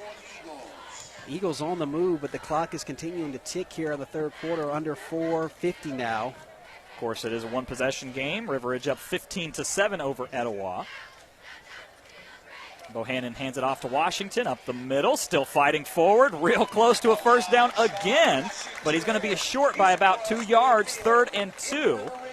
And I tell you, Art, I'm really impressed with Washington so far. I know he's only a sophomore, but we've heard a lot about him. Look, he's very impressive. They're running on that left side, but guess who checks back into the ballgame on the left side? Brian Bradley. So maybe you run back to the right side. Wherever he's at. You run away from him. Yeah. Run away from him. Bohannon, a heads-up player, a senior. Maybe makes the check at the line, but instead it's going to be a pass. Curcio out there outside. Beautiful catch right at the first down marker. That'll be a yard ahead of it. Move those chains. I'm really liking the play call from Etowah right now. They look like they're in a flow. Hey, look, we saw Coach Teeter last week in the fourth quarter getting a flow with play calling. Looks like Coach Kemper and his staff is in a flow right now on this drive. Putting things together a little bit here. DJ Bailey to the near side. Standing a helmet over the defending corner. Looks like MJ Ayers is going to switch assignments and try and cover him one-on-one. Keep an eye on that. 5'11" compared to 6'4". Bohannon fakes the handoff. Surveys going over the middle to Curcio, but it was incomplete. Good coverage out there. Try and get a number on that. I believe that was Martineau there stepping with him one-on-one. Actually, it's going to be Jake Ruth. Well, there was a couple of guys right there. I think you're right. Ruth was the one that was closest to him. Bohannon trying to fit that ball into a tight window. If he makes that catch. Ill-advised throw, though, I would say. Yeah, there was a lot of traffic there, so it's going to set up a 2nd and 10 here, Will. Nonetheless, falls harmlessly to the turf. River Ridge showing pressure, and they don't bring it. And Bohannon's going to be met hard in the backfield. A loss of 2, and Brian Bradley, you could have guessed it. If it's a tackle for loss, it's probably him. Yeah, it looks like there was a mishandle on that snap. I don't know if he got that snap a second too early or what the miscommunication there was in the snap count, but it allowed Brian Bradley to get in there, and that kind of messed up the timing in that play. And when you got Brian Bradley coming at you, that's just a recipe for disaster. So the ball will be placed at the 48-yard line. The first down marker looks to be the quick math 36. So 3rd and 12 with 3 minutes left here to go in the third quarter. See what's in the playbook on this one. It's going to be a pass of some kind. Bohannon's going to have to make something work. Carries it upfield for a gain of about 6, so not a bad idea. Makes it 4th and manageable, if you will, but with it still being a one-possession game and about 20 minutes of game time left, you would think they'll punt it. Yeah, you can pin River Ridge deep here. I'd almost be okay if you punted in the end zone here and have force them to go 80 yards. So we are seeing the punt unit run on. I think this is probably a sound decision by Coach Kemper. So we'll have to see where the River Ridge deep man sits. That is Andrew Bingham, who appears to be working out a little bit of a crick in the neck. White County up on Pickens now 13-0. And Gilmer 21-0 over Murray County. A lot of improvement out of Gilmer from their last matchup against Ringgold 8 days ago. That was a Thursday night game. Bohannon, beautiful snap. And it's a low-line kick, and Bingham's going to run up and catch it at the 17. Going to try and make a couple people miss, working towards the River Ridge sideline. Not going to work. He does kick up about 5 to the 23-yard line. So that's where River Ridge will take over. So let's see what River Ridge has in store. Look, they had something working early at a missed field goal on that last drive. We'll see if they can get something going here. As an injured player, looks like someone was shaken up. I believe that was we saw Micah Martineau trying to work out something with the shoulder. Yeah, I believe it was Martineau, the returner. Yeah, Martineau is going to be making his way to the bench there as he's trying to work something out. So we'll keep you updated on that as he's a big part of this really kind of 4 or 5-headed monster for the River Ridge offense with Morrison, Bingham, Head, Martineau, Latham, Hand. I mean, you can go down the list. They've got the talent. So River Ridge certainly doesn't lack it, but right now they have quite a lack of points with only 15. And a quick play action that was intended over the middle for Andrew Bingham, but falls harmlessly to the turf. 2nd and 10 on the slant. Yeah, that one was not even close. I didn't see a ton of pressure there, but maybe not Latham's finest throw of the night. Well, we've seen him kind of unsure of himself, and this Etowah pass rush has really gotten after him, which is something that coming into this game we didn't expect to say, because that River Ridge offensive line from the first 2 games we saw appeared to be just dominating everyone. So good start here for the Etowah defensive line now, as they're going to hand it off the middle, and he is met in the backfield. I believe that was Bingham on the carry there as Amir Morrison is walking outside of the pile. I'm pretty sure this time. First contact made by Luis Martinez. Yeah, that was Bingham on the carry. They motioned Amir out to the right side of that formation as a decoy, and Etowah was not having it. They stayed at home, and they were ready for that one. So 3rd and 11 now as Hunter Coleman will check into the game. The big tight end. We'll see him and Head kind of rotate in and out of that tight end position.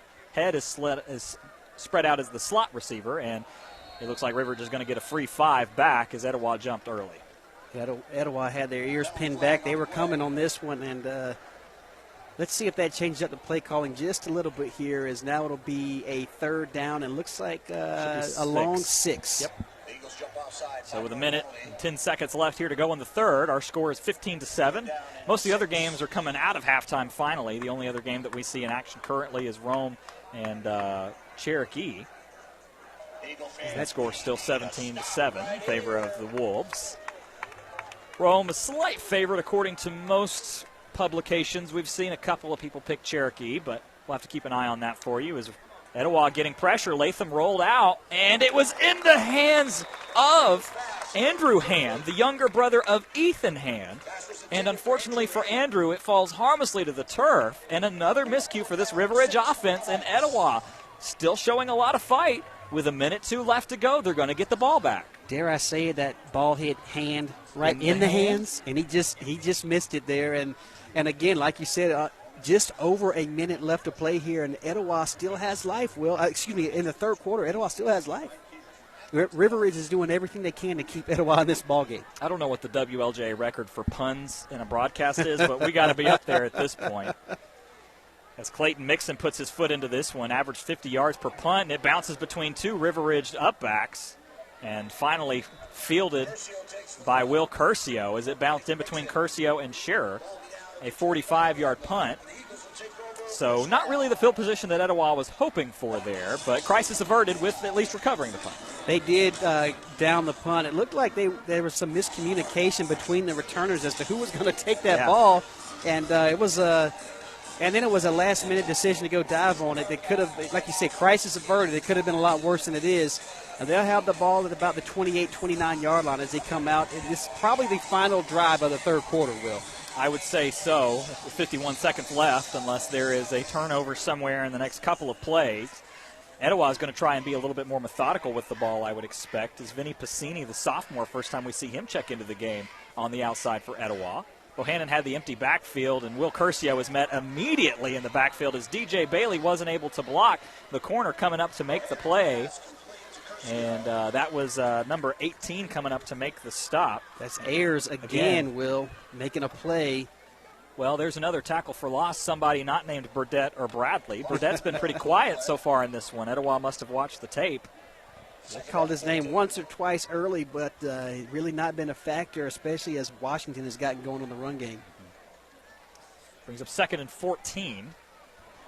Seen a lot of negative plays from Etowah. Really shot themselves in the foot with those so far, as Washington's going to get the handoff, and he is met immediately as he gets through the hole. And I believe that's looks like big number 90. I think that's number 60, Ethan Anderson. Oh, no, Brendan Dye. You are correct, my friend. My apologies. I'll tell you, River Ridge right now having a difficult time reading their numbers because of the white uniforms with the gold numerals, but that's going to carry us down to the 4th quarter. We've got 12 minutes of football in a one-possession game. Etowah still in this one for sure, down 15-7. You're listening to Tri-State Communications Sports Network. Let's take a 1-minute break, and we'll be back on 101.1 FM WLJA.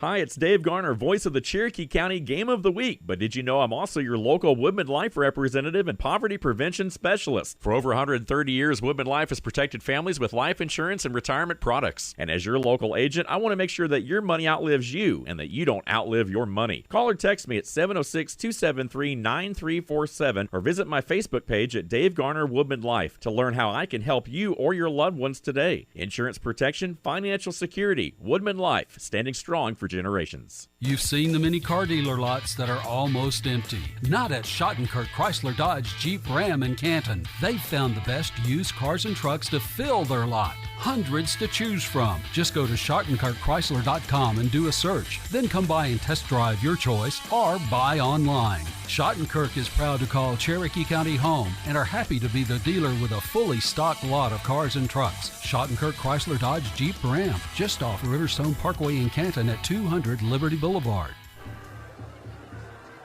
The production quality here at Etowah High School continues to improve, just as it does everywhere in Cherokee County, as they have a beautiful video board out to our right-hand side, the traditional one to our left, as we are atop Eagle Mountain here at Etowah High School. Our score 15-7. And we're set to bring you the fourth quarter of action with a 3rd and 14 as Bohannon gets the snap. Surveys, has plenty of time, going to wind up and throw to Curcio, and it was in the hands of the defensive back. And that was Jake Ruth who had it right at the 40-yard line but dropped it. And Etowah will be forced to punt here with 11:54 left in this game. Dangerous pass. It looked like Curcio was open for a minute, but Ruth reading the quarterback's eyes as he never did look off his receiver and just in and out of his hands. That was almost disastrous because that could have been a pick six, Will. Joining us in the fourth quarter is Pickens as they are now 13-7 at White. That game on WPGY, 93.7, 98.1 if you're looking for that one. Sequoia up over Cass, 28-16, and Rome out of the field goal up 20-7. Woodstock and Creekview still at half. That score 48-0 as Bohannon puts his foot into this one. Up the chimney chute, and it's going to go out of bounds, it looks like.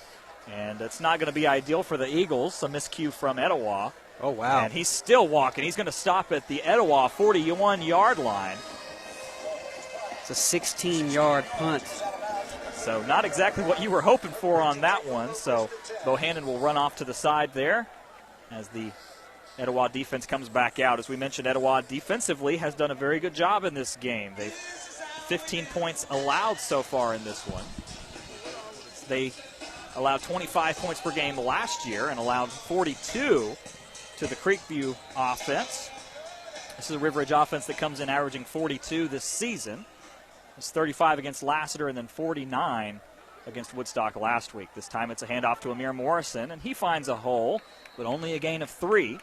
And once again, every time he hands the ball, you can feel the entire Etowah fan base go and grab their breath. They hold their breath because you stop him, you stop him, you stop him, you stop him, then he's going to squirt free and go break a long one. And he's in his range here. They're at the 39-yard line, Will, so it's almost only a matter of time before we expect him to break one. Well, I think if you're on the 1-yard line, you're within his range as well, as Etowah's going to flip defensively here. Showing run blitz, but drips back out into a coverage situation.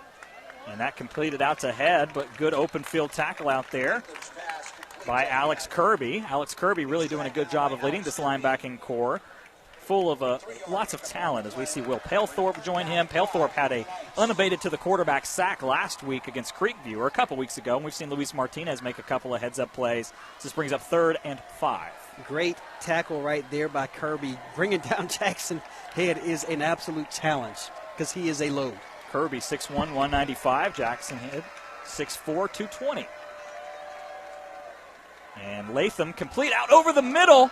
Wow, what a catch. Climbed over the back of the defensive back to catch it. And that was Andrew Bingham on the reception, so it was good for 6. So move those chains right at the 30-yard line. Etowah defensively going to have to tighten up once again. Great hands by Andrew. Big play Bingham making another one, climbing the ladder and holding on to the ball, taking a big hit and moving the chains, as you said, Will. So Andrew gets a nickname before Art does. How does that work? 2 backs. He's going to motion Martineau outside. Bingham, and Bingham's going to be the recipient of that pass. Good blocking out there on the perimeter. He's going to fall forward for a gain of about 4. 2nd and 6, ball at the 26-yard line. Will, you mentioned the weapons that River Ridge has this time. We thought we'd see a couple of more runs with Amir, but they go to Head one time, Bingham, and Bingham again. So let's see on 2nd and relatively short here. I guess 6 yards isn't that short, Will. But, on 2nd down it is. You would based on the previous experience, you would think they would get to a 3rd and 2. Yes. Since they are averaging 4 yards per play on this chain movement. Quick math there as we're down within 10 minutes of the final of this game. It's been a great one so far, and River Ridge sees something they don't like, and they're going to take a timeout here with 9:35 left to go. Let's take one with them. 30 seconds, and we'll be back. You're listening to Tri-State Communications Sports Network. Northside Hospital Cherokee proudly supports Cherokee County football. Thousands of Northside doctors, nurses, and staff are right here in Canton, serving on the top-ranked team for your family's health needs. Whether you're on the field, in the stands, or in your neighborhood, Northside has the expertise to provide exceptional care in your community. For sports medicine, cardiology, maternity, oncology, and other specialties, you can trust your health care to Northside. Visit northside.com/Cherokee to learn more. Hear the roars of the crowd here at Eagle Mountain as the River Ridge fans respond with their own chants and cheers. Student section packed out right here below us. Hawaiian theme, it looks like a gold out over there for the River Ridge Knights. The Etowah band with a little bit of dancing going on, swinging instruments from side to side while the other partner swings down. As Art mentioned, you got to be really coordinated to do that or you knock somebody out. Yeah, that's a very impressive performance down here by the Etowah band. One of the best in the county, if I might say, Will. Certainly one of the better ones. Once again, thank Etowah High School allowing us to be here and broadcast the game. Scott Bradley being very enjoyable to work with. Looking forward to a partnership with him and his duration at Etowah. Jackson Head will move from the left to the right side of the formation, and they're going to follow him on the run. Amir's going to try and cut it back, and he's going to be way past the first down marker, still fighting forward, finally drugged down at the 18-yard line. Move those chains. About an 8-yard run, and Amir Morrison starting to wear down this Etowah defense. He's like the little engine that could sometimes, Will. You know, he looks like he's stopped in there amongst all those big bodies, and he kind of squirts out of the pack, and he keeps driving his legs all the time. I think that's what makes him one of the most special backs in the state this season. For sure. As we mentioned, not very highly recruited because of his size, but if he puts up the numbers he did last year, it's going to be hard to ignore him for much longer. He is getting a little bit of attention, but not nearly as much as someone should, as Morrison is going to carry it. He's got one man to beat, and he's forced down by Frank Mosley right at the first down marker by a yard. It'll be enough. Move those chains. First and goal at the 8-yard line. Man, Amir, just like you said, Will, just really starting to wear down this Etowah defense. Who's come to play? I mean, let's make no mistake about it. Etowah has really put up a fight here, only allowing 15 points here through 3.5 quarters, but gave the River Ridge Knights a short field to work with, and they're really methodically taking Etowah apart on this drive. So as we mentioned, first and goal from the 8. Latham motioning up to Andrew Hand, I believe, out here on the side. Hand off to Tyler Carter this time. Tyler Carter fighting forward. I believe he's in. He is in, Will. That's going to be a touchdown for Carter. Let me confirm that for you, and that is indeed Tyler Carter on the carry. Actually, I'm going to have to make a correction there. It's number 25, a new ball carrier. We talked about him on the defensive side a little bit. That's Gabe Bolden. So Gabe Bolden now getting some carries. So pardon me to Bolden and his family. He looks like he has taken over as second-string running back now. Yes, he has. You know, we've seen Tyler Carter earlier in the spring game we were very impressed with, but impressive drive by River Ridge. They'll go for the traditional extra point here, Will. And the kick is up and true, so it's 22-7. So a two-possession game with 8 minutes and 28 seconds left to go. Still plenty of time for this Eagles offense, but they're going to have to get to work. We'll tell you about it when we come back. 30 seconds. You're listening to Tri-State Communications Sports Network. Prescription medications can help us live longer and healthier lives, but any medication has the potential to do harm if misused. Drug-Free Cherokee would like to remind you to only use prescription medications as directed by a health professional. Never share your medications with others or use someone else's. Always store your medications securely to prevent others from taking them, and properly dispose of medications that you no longer need. Be a good example for those around you and promote safe medication practices and teach others to do the same. Visit drugfreecherokee.com. Welcome back into the broadcast booth here at Eagle Mountain. To tell you about the stats from that last drive is Ronnie on the spot. All right, that was a 7-play drive for a total of 41 yards, 5 rushes for 32 yards, 2 for 2 passing for 9 yards, and finished with a 7-yard run for the touchdown. Took 3 minutes and 26 seconds. Probably like to run a little bit more on time off the clock there, but nonetheless the score is huge here as it's now 2 possessions. And Etowah, with 8 minutes and 30 seconds left to go here in the final quarter of play, is going to have to work some things out. Welcome into the broadcast. I am Will Cooper, joined alongside Arthur Mosley. You just heard the voice of Ronnie on the spot, Ronnie Cooper, and Charles Bichelle back on Master Controls, bringing us here tonight.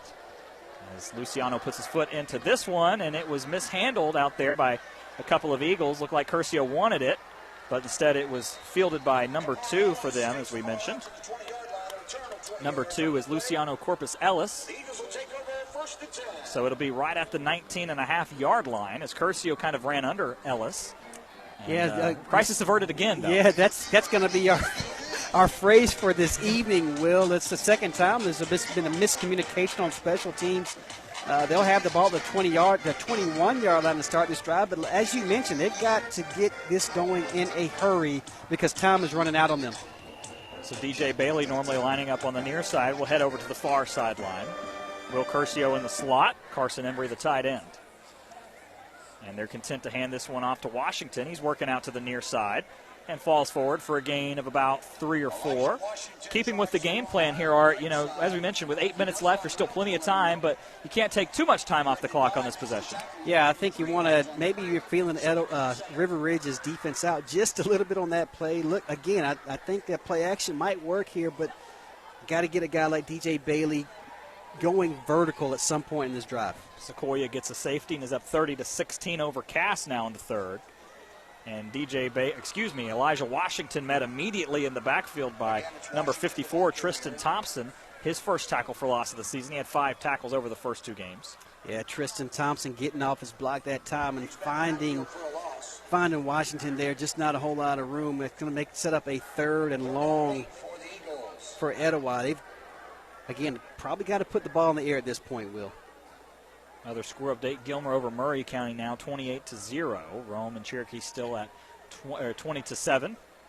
And Creekview still up over Woodstock 48-0. That game now in the 4th quarter. As we are trickling down here to 7 minutes. As it is a 3rd and long 8 for Etowah. Loading up, going towards DJ Bailey. Fight for the ball. Let's see who's got it. Flag comes in late. It'll be pass interference. I still didn't see if he caught it or not.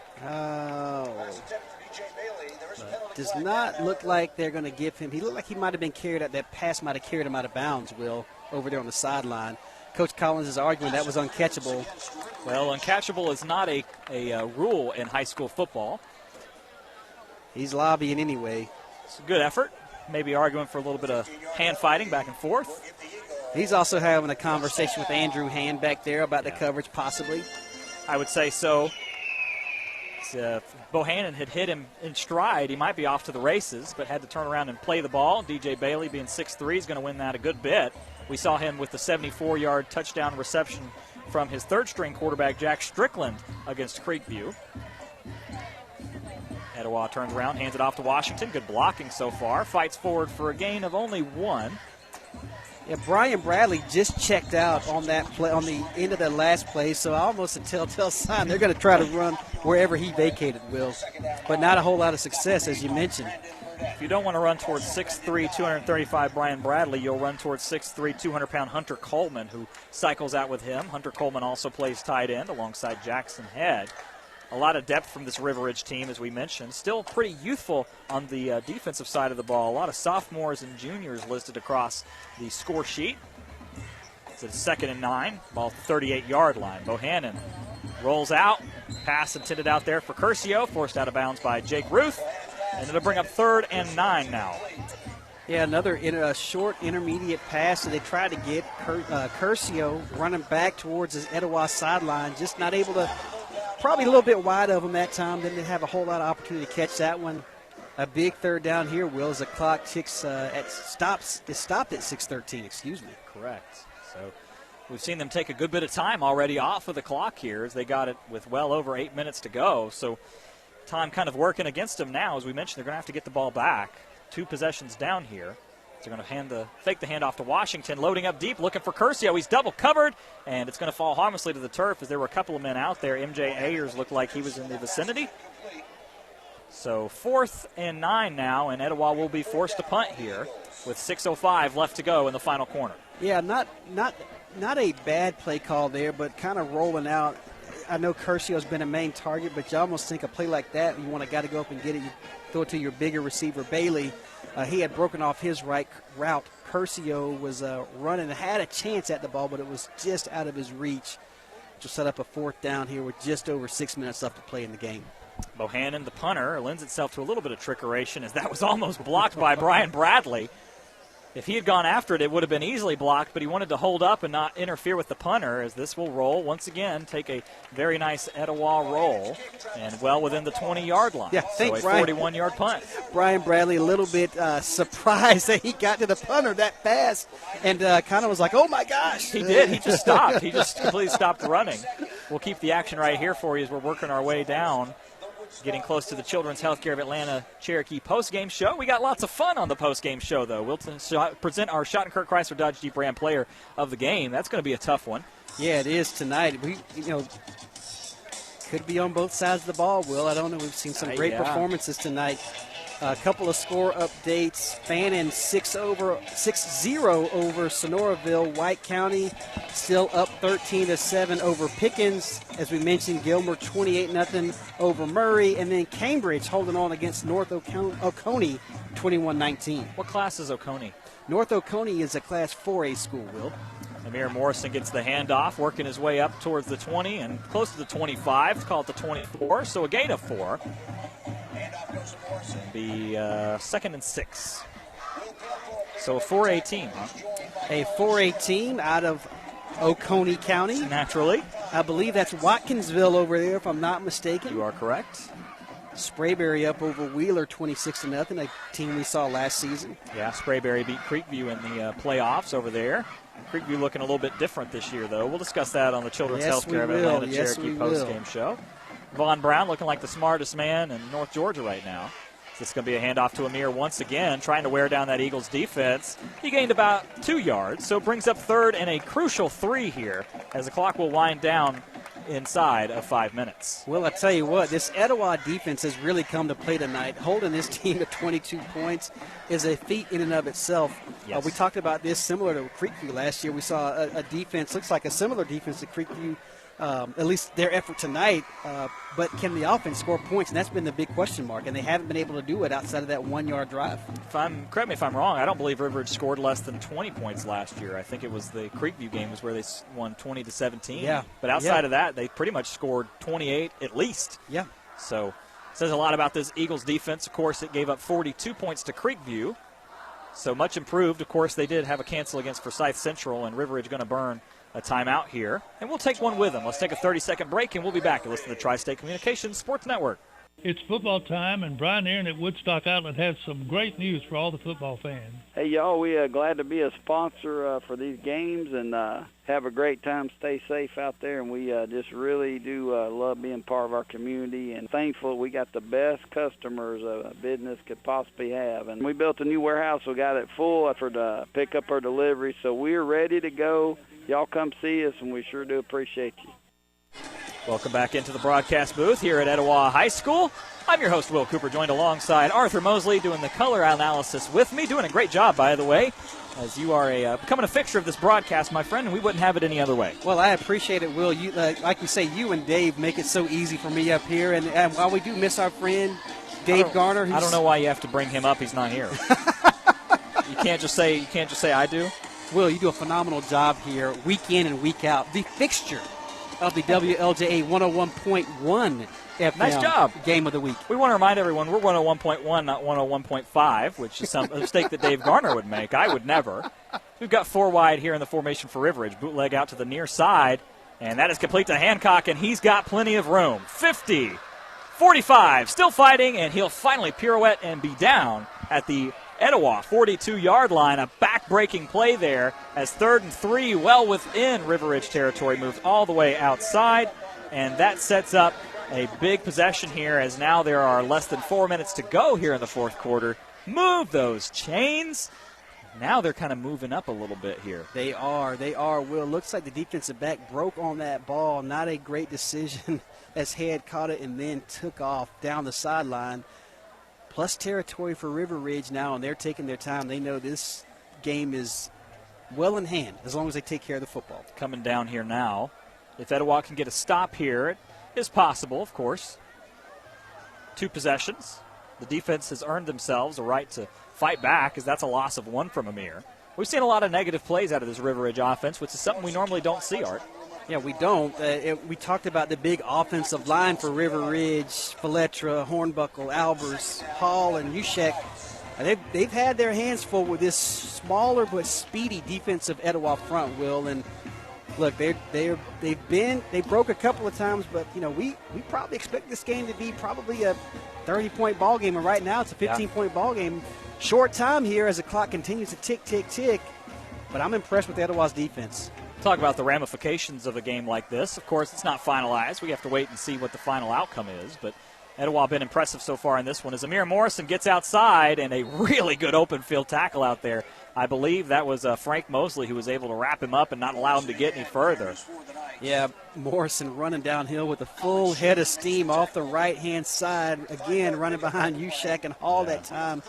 And Mosley, a sure tackler. He's had a big game for Etowah, Will. Yeah, really impressed with the ability to tackle by this Etowah secondary and linebacking core, because that's normally a tackle that does not get made. Yes. We've seen him make other defensive backs look foolish on that one, so great job by Mosley. 3rd and 6 here. A key play here again for Etowah. Looks like the Eagles are showing blitz. Alex Kirby checking over to the sideline. He's the middle linebacker, senior leader of this. He'll be joined alongside Will Pelthorpe in the formation. They are showing blitz, and they're going to bring it. I like the play call, and it works to perfection. Amir Morrison is wrapped up in the backfield, a loss of about 4. Brings up 4th and 9, and the clock's going to run within 2 minutes here. And all 3 timeouts for both teams. It looks like Etowah is content to let this one run as it has 30 seconds left, so Etowah will get the ball back with 1:20 left. Yeah, Ryan Lee, how many times we called his name, slung Morrison down like a rag doll that time in the background. We'll see. Looks like the offense is going to stay on the field, Will, on this 4th and 9. Interesting decision here. Have to assume they're trying to get a free 5. Maybe try and get within field position. Of course, an ADO. Run the clock down. They'll take the timeout, I would assume, and that's what they're going to do. Just wanted to see if they could find a mismatch they liked. And they'll actually just take the delay of game. So with 1:20 left, back it up 5 more yards from the 41.5-yard line, so move it back up to the 47. Etowah just content to let that clock tick, tick, tick. Maybe they've thrown out the white flag here. I can't imagine they would. As we mentioned, down by 2 possessions. Last report over at Sequoia, 30-16 over there. Jackson Hancock was reported as injured. So we'll get an update on that as soon as we can. Chase Schaefer's over there feeding us some updates. Marietta and McEachern. Marietta 35-19. Cherokee still 20-7. Creekview still 48-0.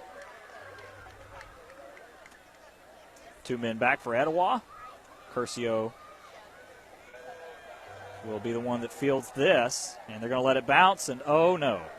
Disaster for the Eagles as River Ridge downs it at the 2-yard line. Absolutely beautiful possession, a 45-yard punt from the River Ridge special teams. We saw a sloppy one from them earlier that allowed Etowah to score, but in this one, it played to perfection.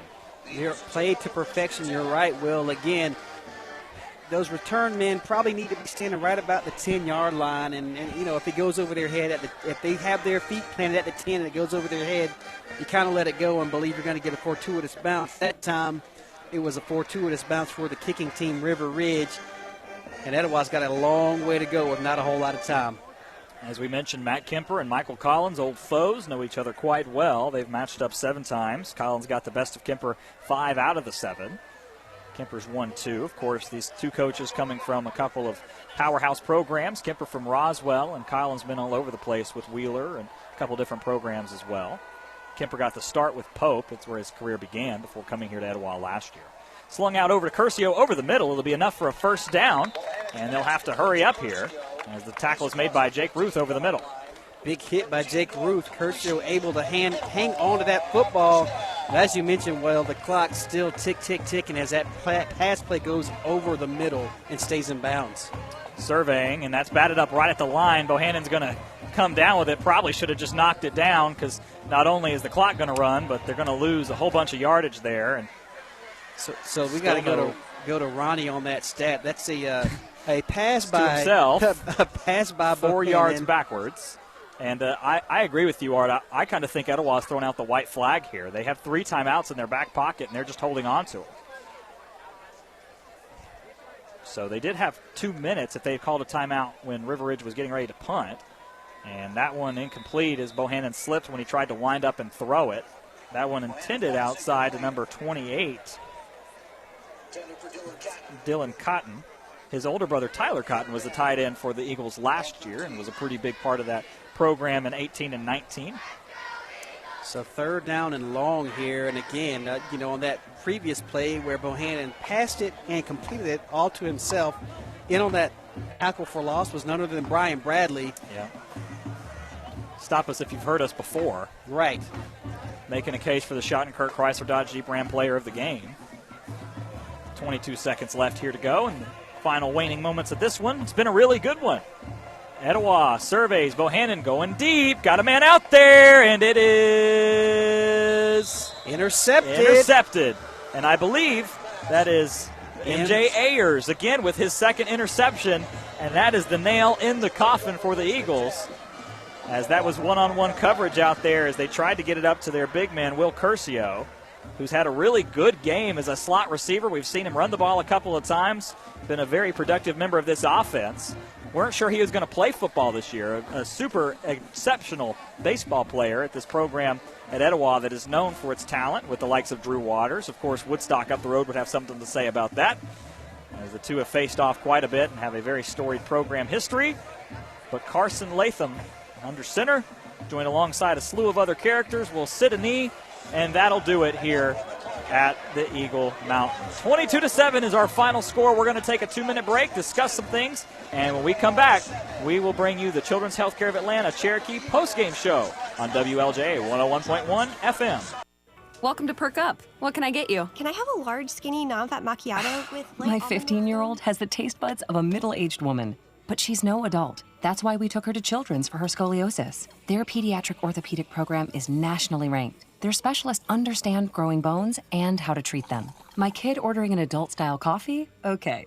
Going to an adult doctor? Not so much. Children's Healthcare of Atlanta Orthopedics. Where you take them matters. Learn more at choa.org/ortho. It's football time, and Brian Aaron at Woodstock Outlet has some great news for all the football fans. Hey, y'all, we glad to be a sponsor for these games, and have a great time. Stay safe out there, and we just really do love being part of our community, and thankful we got the best customers a business could possibly have. And we built a new warehouse. We got it full for the pickup or delivery, so we're ready to go. Y'all come see us, and we sure do appreciate you. You've seen the many car dealer lots that are almost empty. Not at Schottenkirk Chrysler Dodge Jeep Ram in Canton. They've found the best used cars and trucks to fill their lot. Hundreds to choose from. Just go to SchottenkirkChrysler.com and do a search. Then come by and test drive your choice or buy online. Schottenkirk is proud to call Cherokee County home and are happy to be the dealer with a fully stocked lot of cars and trucks. Schottenkirk Chrysler Dodge Jeep Ram, just off Riverstone Parkway in Canton at 200 Liberty Boulevard. In times of uncertainty, it's nice to know that there's still some things that are certain. Hi, I'm Dave Garner here, your local Woodman Life representative. I want to make sure that your family is protected with needs-based life insurance through Woodman Life. Life insurance has many benefits. It's not just something that's there when you pass. It's mortgage protection, family savings, debt relief, replacing lost income, and overall peace of mind. Some companies sell it because they have to. We sell it because it's what we do. Call for a free quote today or visit me online, and let's make certain that you're protected from today's uncertainty. Welcome into the broadcast booth here at Eagle Mountain, Etowah High School. Final score, 22-7 in favor of the visiting River Ridge Knights. River Ridge will move to 3-0, and Etowah will fall to 0-2. Both of these teams getting ready to face a couple of quality opponents in their next games. River Ridge will have a bye week as their next opponent, but September 17th they will play Chattahoochee, and then Etowah gets ready for a tough one against North Forsyth. They'll have to go over to North Forsyth, and that game is Saturday. Yeah, Will, I'm very impressed tonight with the performance of Etowah's defense. I thought some of these kids grew up. Very impressed with guys like Ryan Lee, also I think we called Cameron Parks his name early on, Alex Kirby and Palethorpe. And even Frank Mosley out there as a cornerback making some big plays. But, again, an offense as explosive as River Ridge, it's just tough to contain these guys for a whole 4 quarters. Well, I got to be honest with you. Coming into this one, I think that I know your publication had River Ridge as a 4-touchdown favorite, 28 points, and most of the ones we saw coming in, aside from the Maxwell ratings, which we talked, have this year been a little bit off kilter. Not sure what's going on with those, but River Ridge picked it a 4-point clip. But as you got later in the season, that would not be the case. So Etowah's not into moral victories. We're not going to pretend like this wasn't a loss or anything differently. But for the Etowah faithful, seeing a score of 22-7 has to look a lot better than what they're used to seeing over the past couple of years. We saw Etowah improve a little bit as the season got over last year, and then they finally beat Alpharetta. But coming into this year, after the loss to Creekview, I think a lot of us, even outside of the program, were worried that this might be a really tough year for Etowah, but seeing a 22-7 score against a River Ridge team that is in all of the top 10s for 6A gives you a little bit of hope.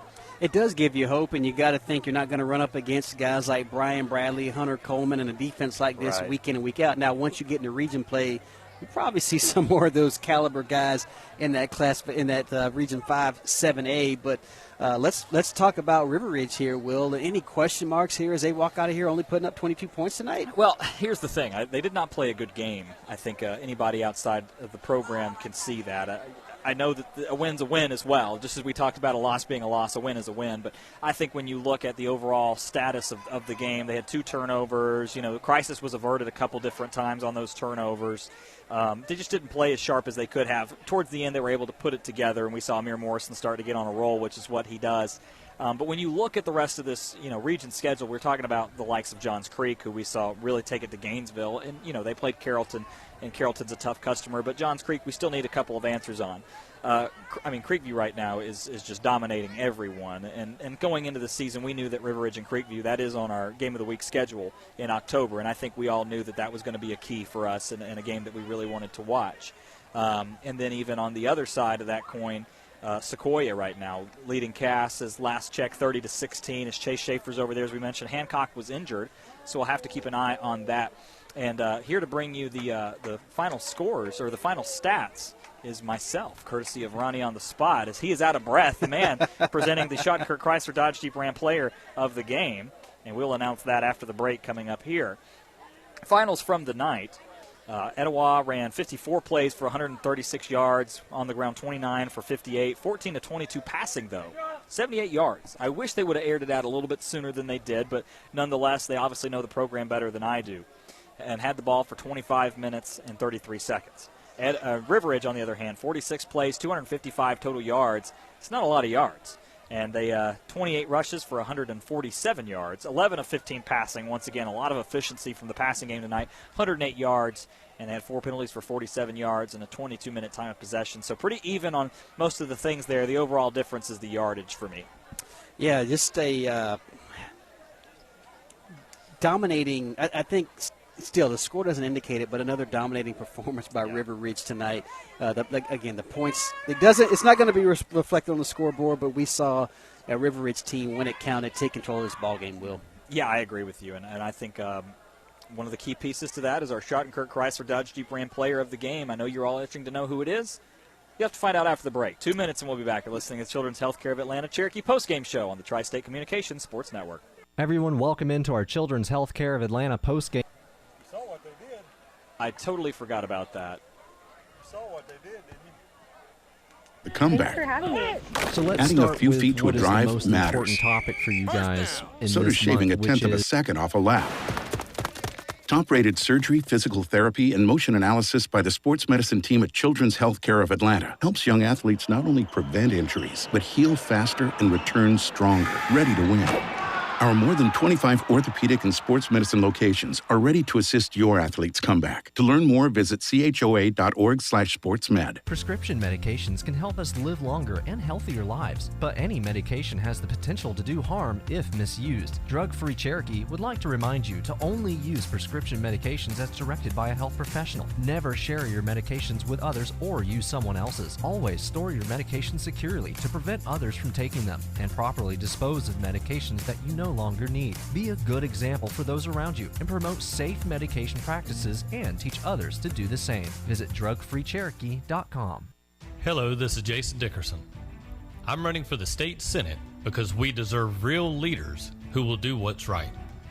In 30 years of leading a successful business, I stand up and make tough decisions every day. And to be successful, you have to blaze your own trail instead of taking the easy way out. That's what real leaders do. Please join me, Jason Dickerson, if you want a real leader who is willing to do what's right. Paid for by Dickerson for Georgia. Golf cars used to only be for golfers. But now there's so much more. Golf Cars also offer transportation around your neighborhood or farm. Get yours at Golf Cars of Canton, your Club Car, Tomberlin, Garia, and Columbia dealer. Plus, they have a full service and parts department. Check out the selection of used golf cars or ask about renting. Go to golfcarsofcanton.com. Visit them at 121 Waleska Street in the Sandy Hook Shopping Center or call them 678-880-1156. Welcome back into the broadcast booth here at Etowah High School at Eagle Mountain. But before we jump into announcing our Schottenkirk Chrysler Dodge Jeep Ram player of the game, we're going to send it to Asa Jones down on the sidelines as he has an interview with some of the staff at Children's Healthcare of Atlanta Cherokee. Asa? Everyone, welcome into our Children's Healthcare of Atlanta post-game show. I am joined by another special Children's Healthcare of Atlanta guest, Mallory Ryan. Mallory, thank you for being with me today. Thanks for having me. So let's start with what is the most important topic for you guys in this month, which is your September Childhood Cancer and Sickle Cell Awareness Month.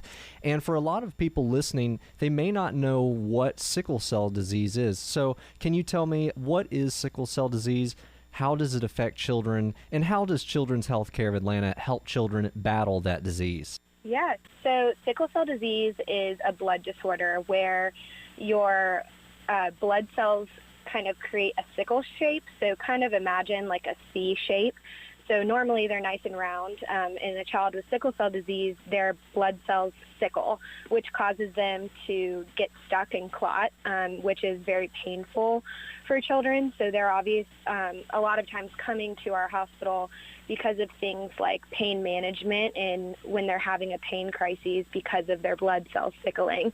So ways that children can kind of combat that is making sure that they stay hydrated, making sure that their body temperature stays warm, and then there are other ways that they can kind of combat their illness as well. But it's a lifelong illness. It's not something, the only cure right now or the only way to maybe have your sickle cell go dormant in your body is for a bone marrow transplant to happen. The Aflac Cancer and Blood Disorder Center of Children's Healthcare of Atlanta treats more kids with both pediatric cancer and blood disorders than any other children's hospital in the Southeast.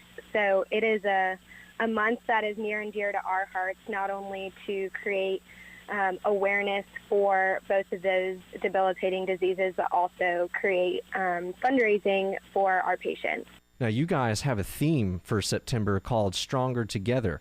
And with that being said, now that people know what sickle cell disease is and how it affects children, the most important question is now, how can everyone get involved? How can we help raise the awareness? Is there a special fundraising page that people can visit? Is there any kind of events? What do you have going on? Yeah, so there's a multitude of ways for people to get involved in our Stronger Together campaign. First and foremost is just creating awareness. We had a handful of patients come together and share with us what has made them stronger through their treatment. And so you'll see a lot of that information and their stories shared on our social channels throughout the month. But there is also a fundraising component to it, and you can visit choa.org/September, choa.org/September, to hear about all the different opportunities. We have ways for people to start their own fundraising page, which is a great opportunity for a community or a school to kind of create a fundraising page that their students or clubs could get involved in and maybe challenge other schools. There's also an opportunity to create a customized T-shirt with the Stronger Together messaging on there, and Children's Healthcare of Atlanta receives 100% of proceeds for those T-shirt fundraisers as well. Fantastic. So you heard it here on Children's Healthcare of Atlanta post-game show. You now know how you can get involved. Go online, check them out. There are plenty of ways to get the word out and raise awareness so we can help these children. Thank you again, Mallory, for being with me tonight. Thank you for having me. I appreciate it. With that being said, join me next week on the Children's Healthcare of Atlanta postgame show. I will have another special guest from Children's Healthcare of Atlanta. And now we're sending it back to the guys on the field. Thank you, Asa. Great job as always. Thank you to Children's Healthcare of Atlanta Cherokee being back with us. And we're going to wrap things up here in this final break. And we've got a lot to talk about in this final break, though. A couple of things I want to go over with you, Art. First of all, we'd be remiss if we didn't finally announce our Schottenkirk Chrysler Dodge Jeep Ram player of the game. The suspense is killing me, Will. try to make drum Drum roll roll. sounds. It's Brian Bradley. Brian Bradley had a handful of tackles for losses. It's not something we keep officially, but I had him marked for 3 with at least 3 more tackles to boot with that. I mean, what else can we say about Brian Bradley? He was our Defensive Player of the Year last year. I mean, the guy just gets after it. This is a guy that came in with 7 tackles for losses, so the fact he's already up to 10, I mean, that's, he's on pace for quite a year. Yes, he is. Brian Bradley, another impressive performance, and almost could have had a punt block to add to that. He could have. Had he been a little more aware of where he was on the field. But that was one of the funniest things I've ever seen. Look, the only score that River Ridge gave up was that one-play, 1-yard drive early in the ball game that gave Etowah a 7-0 early lead. But after that, Etowah did show a couple of signs of life on offense, but really when it counted, Brian Bradley and the rest of his mates on defense shut down Etowah. So we got a couple of final scores we're going to present to you. First one being Creekview finally slowed down the scoring, and with the running clock, beat Woodstock 48-0. So the Grizzlies blanking another opponent there. As we mentioned, they did that a lot last year. That defense was just shut down, didn't let anyone through it. That's a Woodstock team that only scored a safety last year. Troy Hoff was able to put up a couple of touchdowns against the River Ridge team that they faced last week. But coming into this one, I mean, Creekview is back-to-back games now. They've looked very complete, and they're going to run the 7A gambit by scheduling Cherokee, and that'll be our game of the week next week. Yeah, they're allowing a paltry 3.5 points a game. What's their average scoring there? Let's see. It's 45. So Creekview looking really sharp early on. We'll see. I think there'll be a little bit of a step up in competition. I would say so. As the Cherokee Warriors will host the Grizzlies next week. Let's talk about the Cherokee Warriors, Will, if we can. Yeah, absolutely. Before we get to next week, they're going to be licking their wounds right now. That game has finally gone final. Rome 27, Cherokee 7, so not a pleasant trip. And I'd imagine a quiet bus ride back on Highway 20. Quiet bus ride, and that's a long bus ride. It's about an hour and 15 minutes to get from Barron Stadium back to Tommy Baker. So, yeah, I would say so. I think coming into this one, as we mentioned, a lot of people were split on this decision, which way it should go. And Rome is a tough customer, and a lot of people know that. As you mentioned, you went down the list of names, but that right there was absolute domination early in the get-go from this one, as it looks like Grayson with a final win over Alpharetta, 42-6.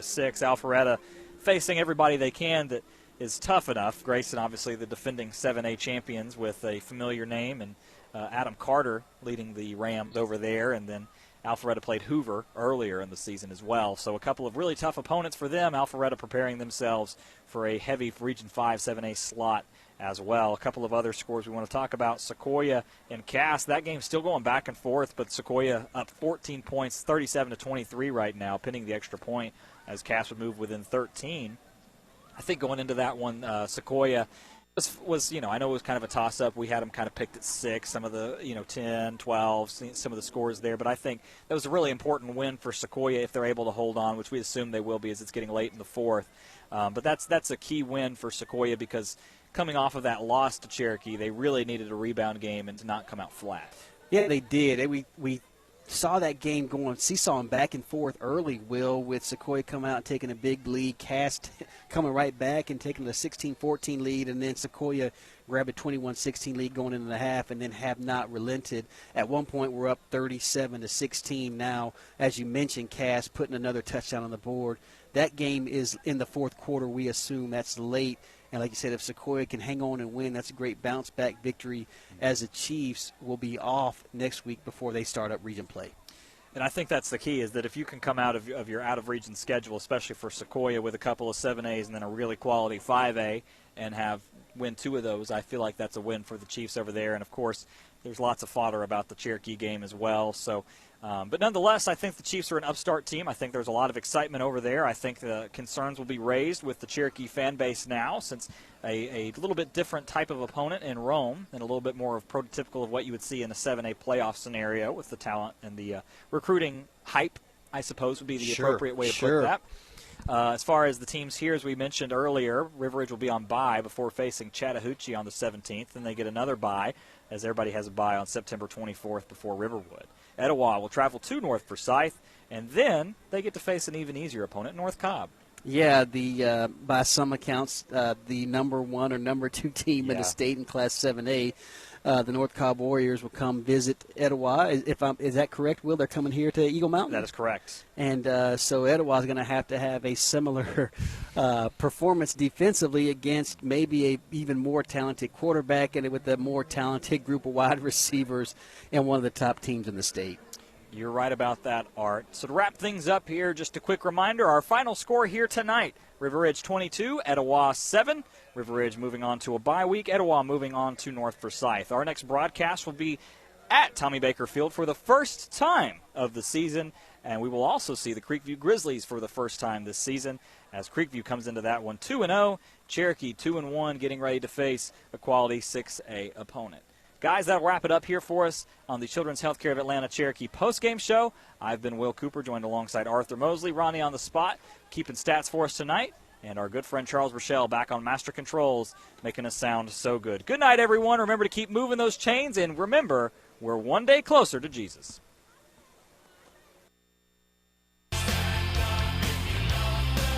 You just listened to the Cherokee County Game of the Week on WLJA FM 101.1 and WLJA HD1 LJ. Cherokee County High School football is proudly brought to you by Northside Hospital Cherokee, Drug-Free Cherokee, Woodstock Furniture Outlet, Foundation Financial, Sosby Funeral Home, Canton Golf Cars, Children's Healthcare of Atlanta, Woodman Life Insurance, and Schottenkirk Chrysler Dodge Jeep Ram. Join us next time for another exciting Cherokee County Game of the Week.